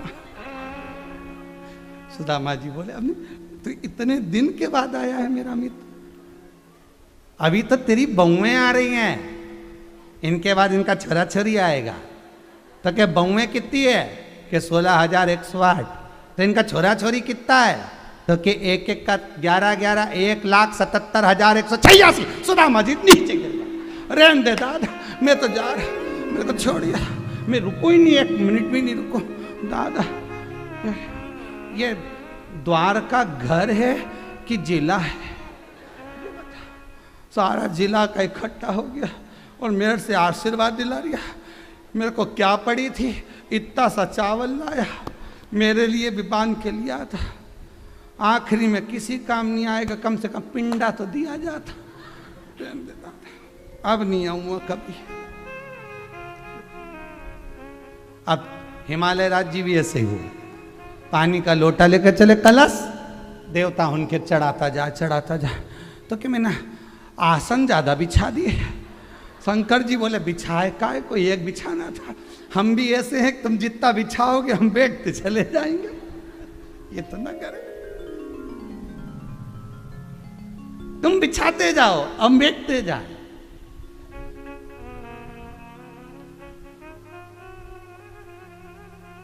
तुम बिछाते जाओ।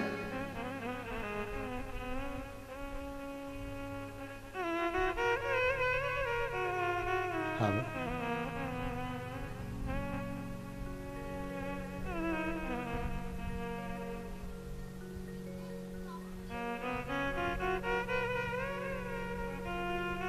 अब चले सब दूर, देवता देवता देवता बैठो शिव। कहाँ जल चढ़ाऊं, कहाँ जाऊं? शंकर भगवान को जल चढ़ाते चढ़ाते हिमालय राज थक गए, पहले दिन ही थक गए। हिमालय राज सीधे घर पर आए। मैनावती ने पूछा भोजन कर लो। हिमालय राज जी बोले तो विश्राम करा दे। नहीं करूं भोजन। मैनावती को लगा शिव जी आए हैं, इतनी दूर से भगवान पधारे हैं, सेवा कर रहे हैं तो उपवास कर रहे होंगे। मैनावती ने पूछा तुम्हारा व्रत है क्या? हिमालय राज बोले व्रत नहीं, व्रताकार हूं, घूम घूम के थक गया। ओहो, तो तुम अकेले काहे को जा रहे हो? तुम में और बच्चों में अंतर है कि नहीं रहे? कितना भी मंदिर बना दो, बच्चे दौड़ दौड़ के दर्शन कर लेंगे और बूढ़ा व्यक्ति तो आराम से जाए ना, आराम से जाते जाते जाते जाते धीरे धीरे पहुंचे, बैठ गए चले गए, बैठ गए चले गए। बोल दिया मैनावती ने अब कल से आप मत जाना, पार्वती को सेवा में भेज देना। किसको भेजना? पार्वती। पार्वती को सेवा में। हाँ, पार्वती मैया सुबह से तैयार। माता जी ने कह दिया हिमालय राज के इस आंगन में देवाधिदेव महादेव आए हैं, उनकी सेवा तुम्हें करना है। पार्वती जी बोली ठीक है, पर लाडो बेटी, ए गुड़िया सुन, तो सहस्त्रासन पर शिव बैठे हैं, कोई यहां कोई वहां कोई वहां। तो पार्वती जी बोली कौन सी बड़ी बात है, मैं सब पूजन कर जाऊंगी, तुम चिंता मत करो। गई, कुछ नहीं करा। पहले दिन गई, लोटा भी पानी का नहीं ले गई, ना कलश ले गई।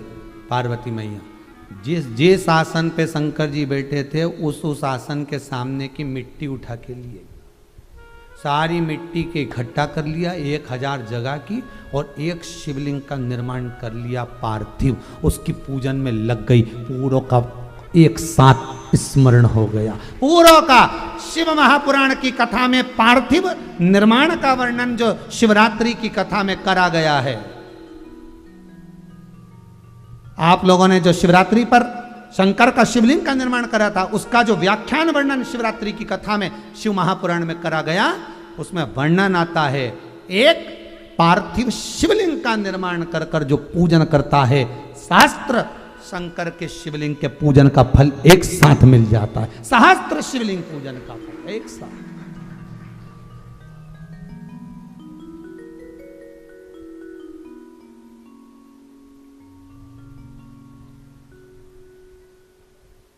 उस रज में, उस मट्टी में, उस गार में बारीक बारीक ढेरों कण होते हैं, वो शिव तत्व ही तो, हजारों शिव तत्व।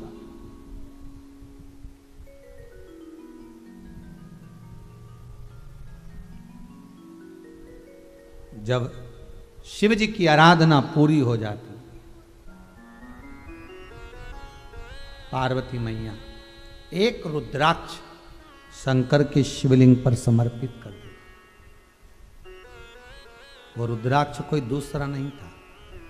जिस रुद्राक्ष का चरित्र शुरू से चल रहा है, आज चतुर्थ दिवस की कथा में कितने मुखी था? जम के बोलो, 2 मुखी। वो रुद्राक्ष पार्वती मैया शिव को समर्पित कर। आज बाबा ने कुछ और लीला कर दी। क्या लीला कर दी? अभी तक तो रज मिल जाती थी तो शिवलिंग बना लेती थी। आज बाबा ने इतना, जहां देखो सफेद चादर बिछा दी, बर्फ ही बर्फ। अब ढूंढ के ला मिट्टी। पार्वती मैया भी बड़ी चतुर थी। जो रुद्राक्ष शिवजी पे चढ़ाती थी, उठा के रख लेती थी, वही रुद्राक्ष आज रख दिया और उसी का अभिषेक कर दिया। फिर कहा तो शंकर भगवान ने सोचा, ये इतने सहस्त्र शिवलिंग का पुण्य फल एक रुद्राक्ष में कैसे आ सकता है? शंकर भगवान आज आकर प्रसन्न नहीं हुए, वर नहीं दिया, आशीर्वाद नहीं दिया, सामने आए नहीं आए। माता पार्वती भी आराधना में लगी रही। देवलोक हिल गया।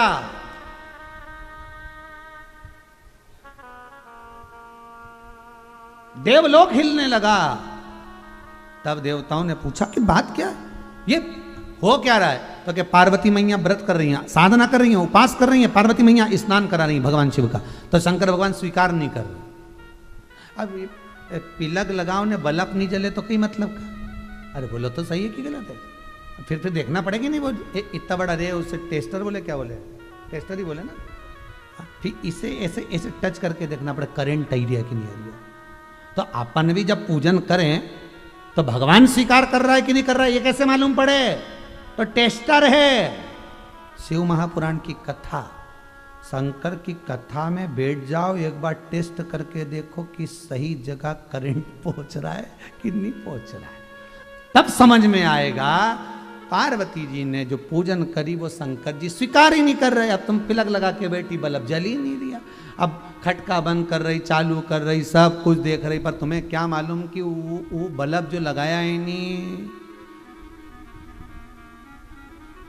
उड़ गया।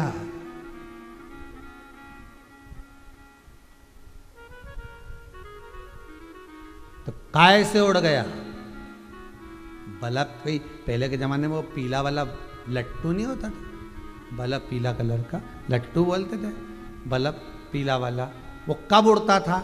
जब वोल्टेज तेज हो जाए न बल्ब उड़ जाए। तो क्या वे तो उड़ गया साहब, तो क्या अभी तो अच्छा था, नहीं अभी उड़ा है, क्या हुआ? तो क्या वोल्टेज तेज हो गया न उड़ गया। बस शास्त्र यही कहता है, जब अहंकार का वोल्टेज तेज होता है, जब भक्ति का बल्ब फूट जाता है। अहंकार का वोल्टेज पावर बढ़ेगा तो विश्वास, भक्ति, श्रद्धा सब घट जाएगी, बल्ब फ्यूज। अब प्लग लगा के देखो, फिर जाओ वापस, तो क्या वोल्टेज गड़बड़ हो गया, प्लग लगा रहे चालू नहीं हो रहा है, तो क्या करा जाए? तो क्या बल्ब बदल दिया जाए। शिव ने मिट्टी नहीं दी, रुद्राक्ष रख लिया, रुद्राक्ष रखा, शंकर ने स्वीकार नहीं करा, देवलोक हिलने लगा। देवलोक हिला तब देव अधिदेव महादेव के पास में 33 कोटि देवताओं ने जाकर आराधना करी। शंभु शंकर कृपालु दयालु दया कर, करुणा सागर करुणा कर दीजिए। भगवान पूछे हुआ क्या? मैं तो अपनी तप साधना में डूबा हूं, तुम काहे को आ गए सारे के सारे इकट्ठे होके? अरे इकट्ठे होके नहीं आए तो क्या करें? पार्वती मैया आराधना कर रही, तो क्या पार्वती ने क्या करा कि वो रुद्राक्ष का अभिषेक कर रही और आप स्वीकार नहीं कर रहे? शंकर भगवान बोले, मैंने ही तो छुपाई थी रज को, मैंने ही तो छुपाई थी मिट्टी को, ठीक है, क्या चाहते हो? 33 कोटि देवता कहते हैं रुद्राक्ष का जो अभिषेक किया जा रहा है, सहस्त्र छिद्र, रुद्राक्ष में बारीक बारीक बहुत सारे छेद होते, सहस्त्र छिद्र, भले उसमें थोड़े भी छिद्र हैं तो सहस्त्र कहलाए।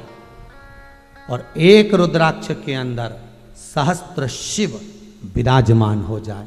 देवताओं ने मांग लिया, शंकर जी ने कह दिया तथास्तु। 2 मुखी रुद्राक्ष के अंतर्गत मैं सहस्त्र शिवलिंग का भाव प्रकट कर कर विराजमान रहूंगा। गौरी शंकर के रूप में शिव विराजमान। एक रुद्राक्ष में बल कितना होता है साहब?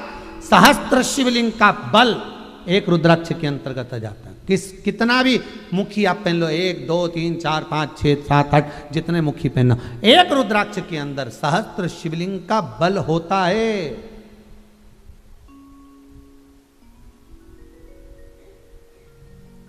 भारी से भारी बीमारी भी अगर घेर रही है और रुद्राक्ष का पानी आप पी रहे हो तो आराम मिलेगा, पक्का है।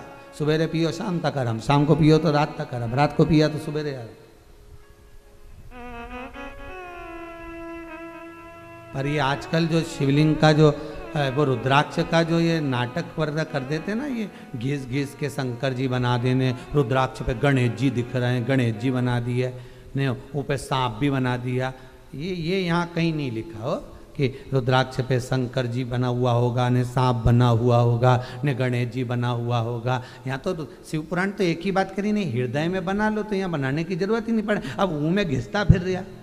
अब आसमान में देखने गए तो देखो हमारे गरुण जी दिख रिया है, बादल में देखो, बादल में माने गणेश जी की आकृति दिख रही है। वो घर में गणेश जी बैठा वो नहीं दिख रही था रे, मैं बादल में देखने गया।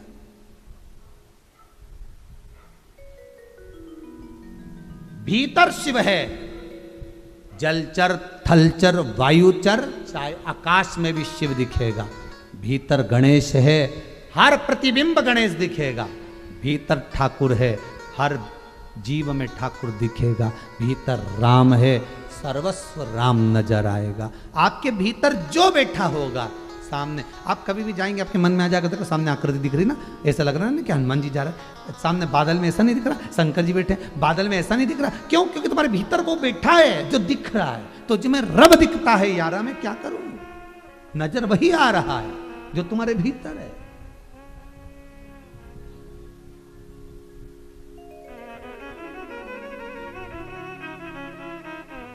सामने वाला जैसा दिखेगा भाई, भीतर में जो होगा वो दिखेगा। नहीं तो एक पति अपनी पत्नी से कह रहा था, सुन तेरा हाथ जोड़ूं, ये मुंह उधर करके सो जाया कर, पति बोला, पत्नी बोला काय को? पत्नी बोली किस लिए? पति बोला तेरा मुंह देखकर रात के नींद नहीं आती, ऐसा लगता है कि तू मुझे खाने दौड़ रही है। पत्नी उठ के बैठी, रसोई घर गई, हल्दी ले आई घोल के। फालतू की बात करना मत, कल मेरे को जाना है पार्टी में, मैंने उपटन बना के तैयार रखा था, पोत के ओर सो गई। अब आधी रात को पत्नी की आई नींद नहीं, जब नींद नहीं आई तो उठ के बैठ गई।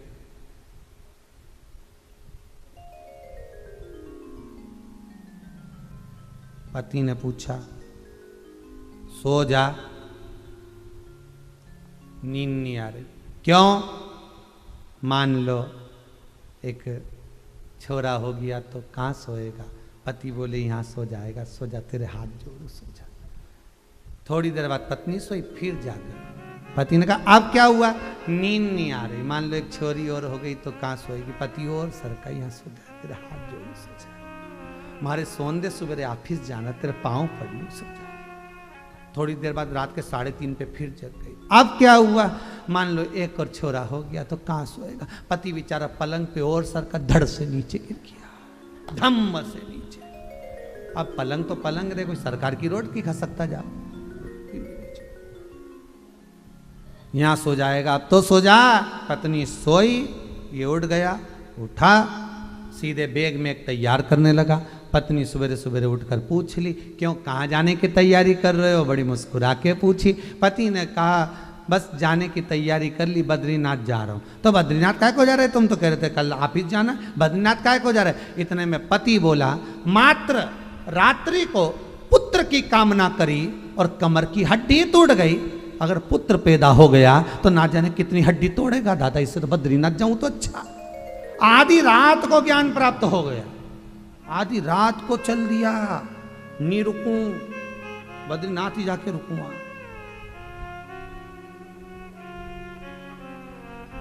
वही जाओ। ऐसा नहीं कि वैराग्य केवल साधना करोगे तब उत्पन्न होगा, तब करोगे तब उत्पन्न होगा। वैराग्य कभी भी उत्पन्न हो सकता है, शिव तत्व तुम्हारे भीतर कभी भी उत्पन्न हो सकता है। एक रुद्राक्ष में सहस्त्र शिवलिंग का पुण्य फल विराजमान रहता, एक रुद्राक्ष के।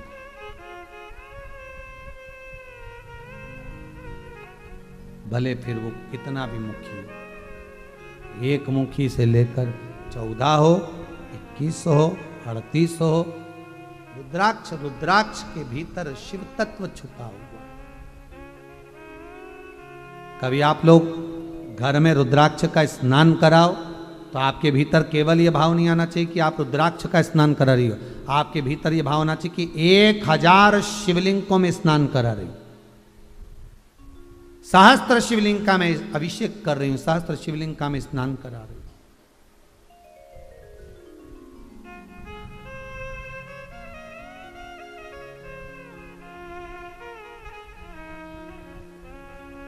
वैश्य है मंगल मंगलकारी,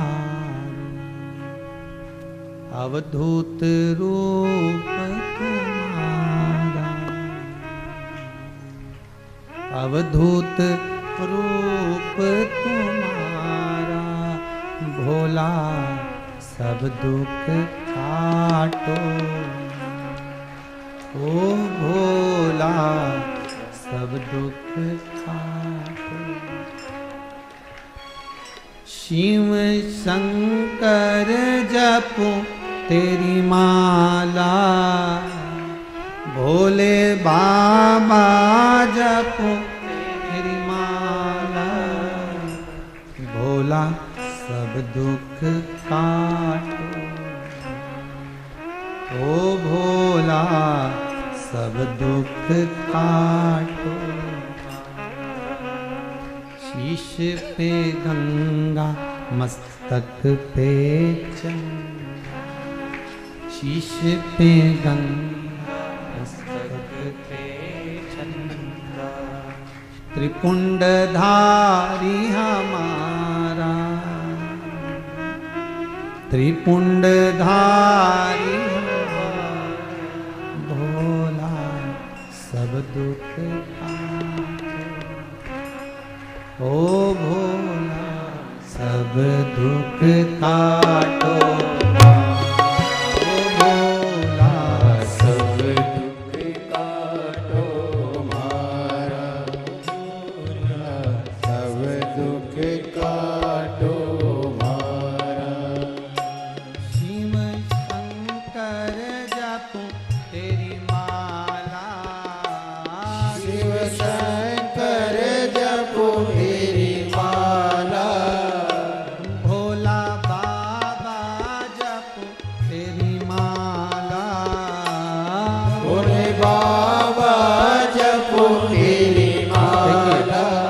ओबरेश्वर धाम की इस धरा से आप भगवान से प्रार्थना कर रहे हो, भजन नहीं गा रहे हो, प्रार्थना कर रहे हो।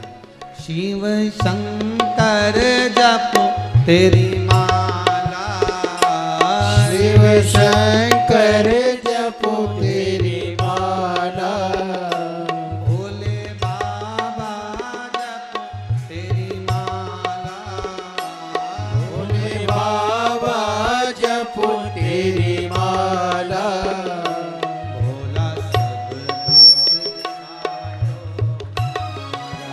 भोला सब दुख काटो मारा, भोला सब दुख काटो मारा, भोला सब दुख काटो मारा।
विष्णु मंगल मंगलकारी,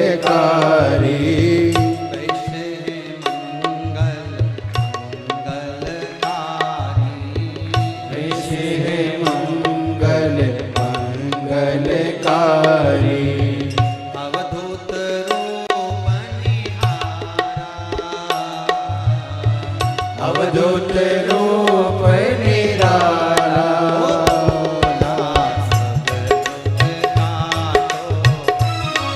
ओ भोला सब दुख काटो मारा,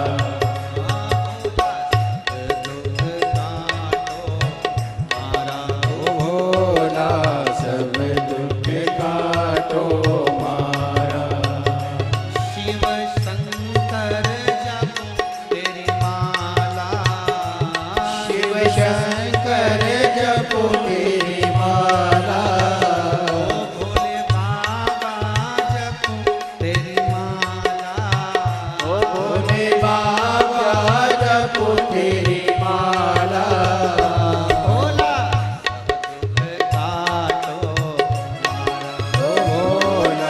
सब दुख काटो मारा, ओ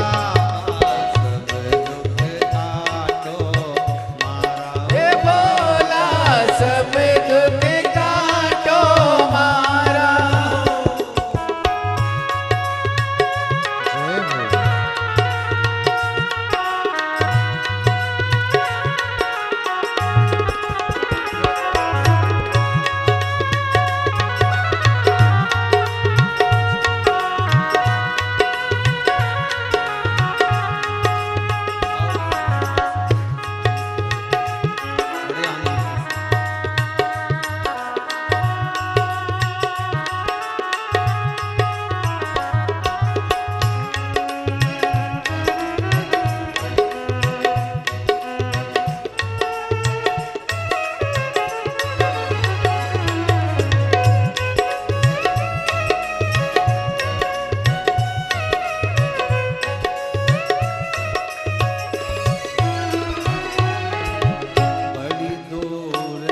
बड़ी दूर से चल कर आई।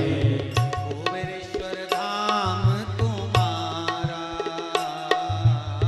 कुबेरेश्वर धाम तुम्हारा,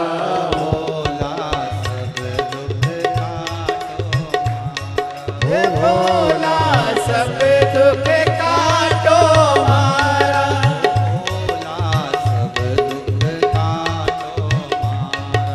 भोला सब दुख काटो हमारा। शिव शंकर जपो तेरी माला, शिव शंकर जपो तेरी माला, भोले बाबा जपो तेरी माला, भोले बाबा जपो तेरी माला।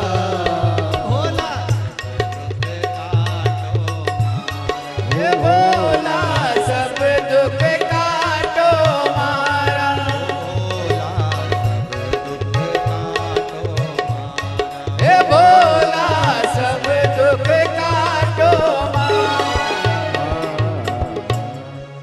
निवेदन करो, उसके आगे विनती करो। एक रुद्राक्ष के अंदर जो सहस्त्र छिद्र होते हैं, एक रुद्राक्ष के अंदर सहस्त्र शिवलिंग विराजमान होते हैं। कोई एक केवल रुद्राक्ष नहीं है, सहस्त्र शिवलिंग का सार तत्व रुद्राक्ष।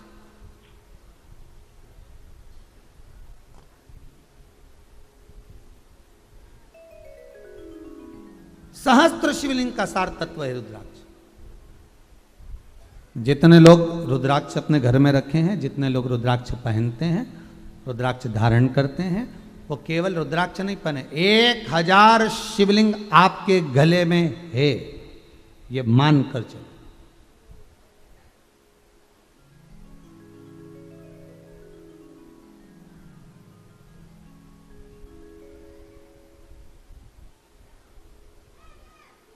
एक 1000 शिवलिंग महाराज। एक बात हमेशा याद रखो, रुद्राक्ष का पौधा घर में नहीं लगाना चाहिए। कहाँ नहीं लगाना? घर में। कारण क्या है? रुद्राक्ष शिव के सहस्त्र शिवलिंग का सार तत्व है। सहस्त्र शिवलिंग का सार तत्व। अगर कोई बच्चा निकल कर गया, कोई व्यक्ति निकल कर गया, कोई रजस्वला नारी निकल कर गई, मान लो कोई गलत कपड़ा है, कोई गलत थूक गया, झूठा पानी डाल गया, यहाँ बेलपत्री के वृक्ष तक ठीक है कि आप घर में रखो, मना नहीं। शमी का वृक्ष हो चाहे बेलपत्री का वृक्ष हो, छोटा रहे तब तक घर में रखो, बड़ा हो जाए बाहर लगवा। बेलपत्री का वृक्ष, तुम्हारा घर का गार्डन बहुत बड़ा है, खुली जगह पड़ी है, फिर वृक्ष बड़ा भी हो जाए चल जाए। पर शमी का जो पौधा होता है वो पौधे तक ही रहना चाहिए। शमी अगर पेड़ बन जाए तो उसको फिर बाहर लगवा देना चाहिए, फिर घर के अंदर। रुद्राक्ष का पौधा, रुद्राक्ष का वृक्ष बाहर, घर में नहीं। आजकल एक फैशन चल गया, बड़े प्रेम से बताया, हमारे यहाँ तो रुद्राक्ष का पौधा लगा है गुरुजी। हमने कहा बहुत बढ़िया, बहुत बढ़िया, इससे बढ़कर सुख और क्या होगा। पर रुद्राक्ष का जो पौधा है वो बाहर होगा, तब उसका जो स्मरण होगा, उसकी जो चाकरी होगी, उसका जो निवेदन होगा, उसका जो सींचन होगा, वही करें। शिव तत्व को पाना है, रुद्राक्ष धारण करो। हिमालय राज्य की धर्मपत्नी मैनावती, मैना, धन्या और कला, ये 3 पितरों की बेटियां हैं। आपको पहले भी कथा में कहा था, सनत कुमारों का श्राप लग गया था कि तुमने हमें अंदर नहीं जाने दिया, हम आपको श्राप देते हैं कि तुम मृत्यु लोक में जाओ, पृथ्वी पर जाना पड़ेगा। इनके लहंगा जो वस्त्र था मैना धन्या कला का, उस वस्त्र की जो किनौर लगी हुई थी जिसमें रतन जड़े हुए थे, उससे सनकादि ऋषियों की जंघा पर लग गया था, जिससे उनको खरोच उत्पन्न हो गई थी, जिसके कारण उन्होंने कह दिया तुम्हें मृत्युलोक में जाना पड़ेगा। और रोने लगी, हमें मृत्युलोक पितृलोक से मत भेजो, हम पितृलोक में अच्छे हैं, हमें मृत्युलोक नहीं चाहिए। पर नहीं माने, जाना पड़ेगा। तब चले, वर दे दिया। जब चरणों में पड़ गई तीनों, कुछ वर दीजिए, वर दिया। तुम तीनों की गोद में 3 देवियां खेलेंगी। मैना की गोद में माता पार्वती, धन्या सुनैना बनी जिनकी गोद में माता जानकी जी, कला कीर्ति बनी जिनकी गोद में राधा जी की।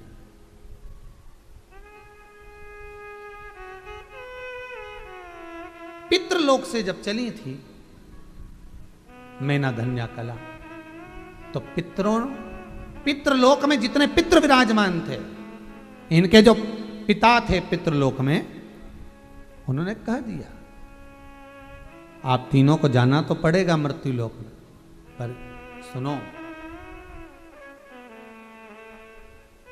मृत्युलोक में जाने के बाद तुम 3 देवियां 3 मालाओं को धारण कर लेना।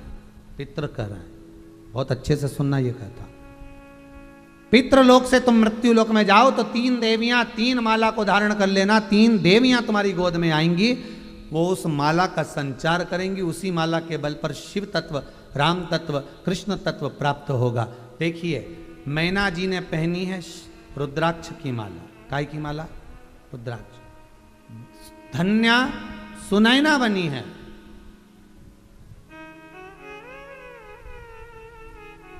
धन्या सुनैना।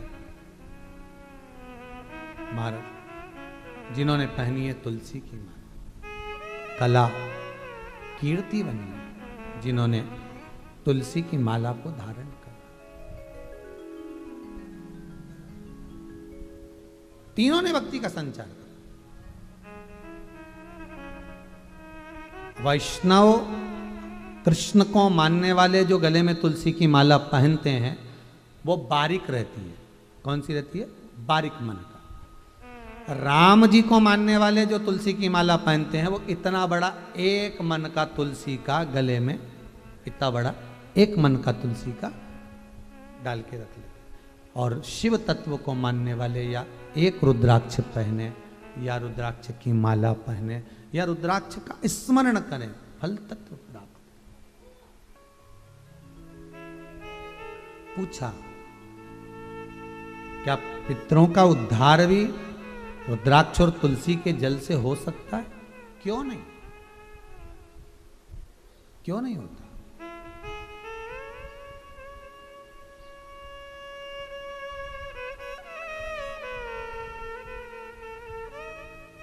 सोलह श्राद्ध में, श्राद्ध पक्ष में प्रयास करना। वैसे तो श्राद्ध पक्ष में कथा रहेगी टीवी पर, आस्था चैनल पर भी, तो उसमें हम बताएंगे, ही सब वर्णन चलेगा उसमें शिव महापुराण की कथा के अंतर्गत। कल कुछ माताओं के फोन बहुत आए कि गुरुजी ने तो बोल दिया 1 महीने तक कथा अब नहीं देवे अभियाल, तो हमारा क्या होगा? तब जाकर फिर प्रयास करा गया कि 1 महीना नहीं तो फिर 15 दिन के बाद दे दें। ठीक है, इतना तो चलेगा ना? 15 दिन के बाद में फिर कथा दे दें आस्था पर। 1 महीना नहीं, अब सबके फ़ोन पर फ़ोन आए कि नहीं थोड़ा सा समय और जल्दी, तो ठीक है 1 महीना नहीं 15 दिन के बाद, 7 दिन ऐसे निकल जाएंगे। 7 दिन भागवत जी के, भागवत सप्ताह के निकल जाएंगे, फिर कथा हो जाए।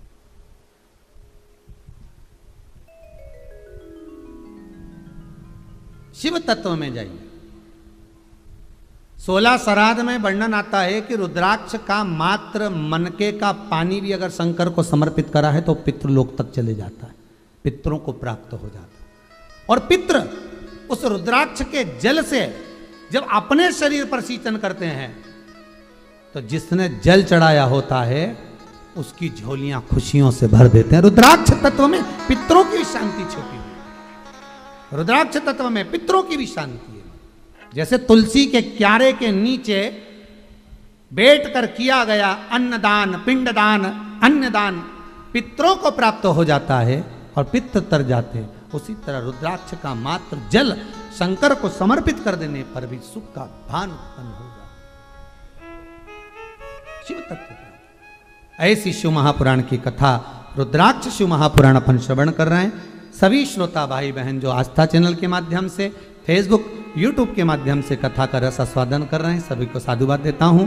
साथ में श्री घनश्याम दास जी, श्रीमती उषा जी गांधी खामगांव, महाराष्ट्र से आप जो शिव महापुराण की कथा करवा रहे हैं ऑनलाइन, सारे पूरे विश्व के लोग इस कथा का श्रवण कर रहे हैं। सभी श्रोताओं को साधुवाद देते हुए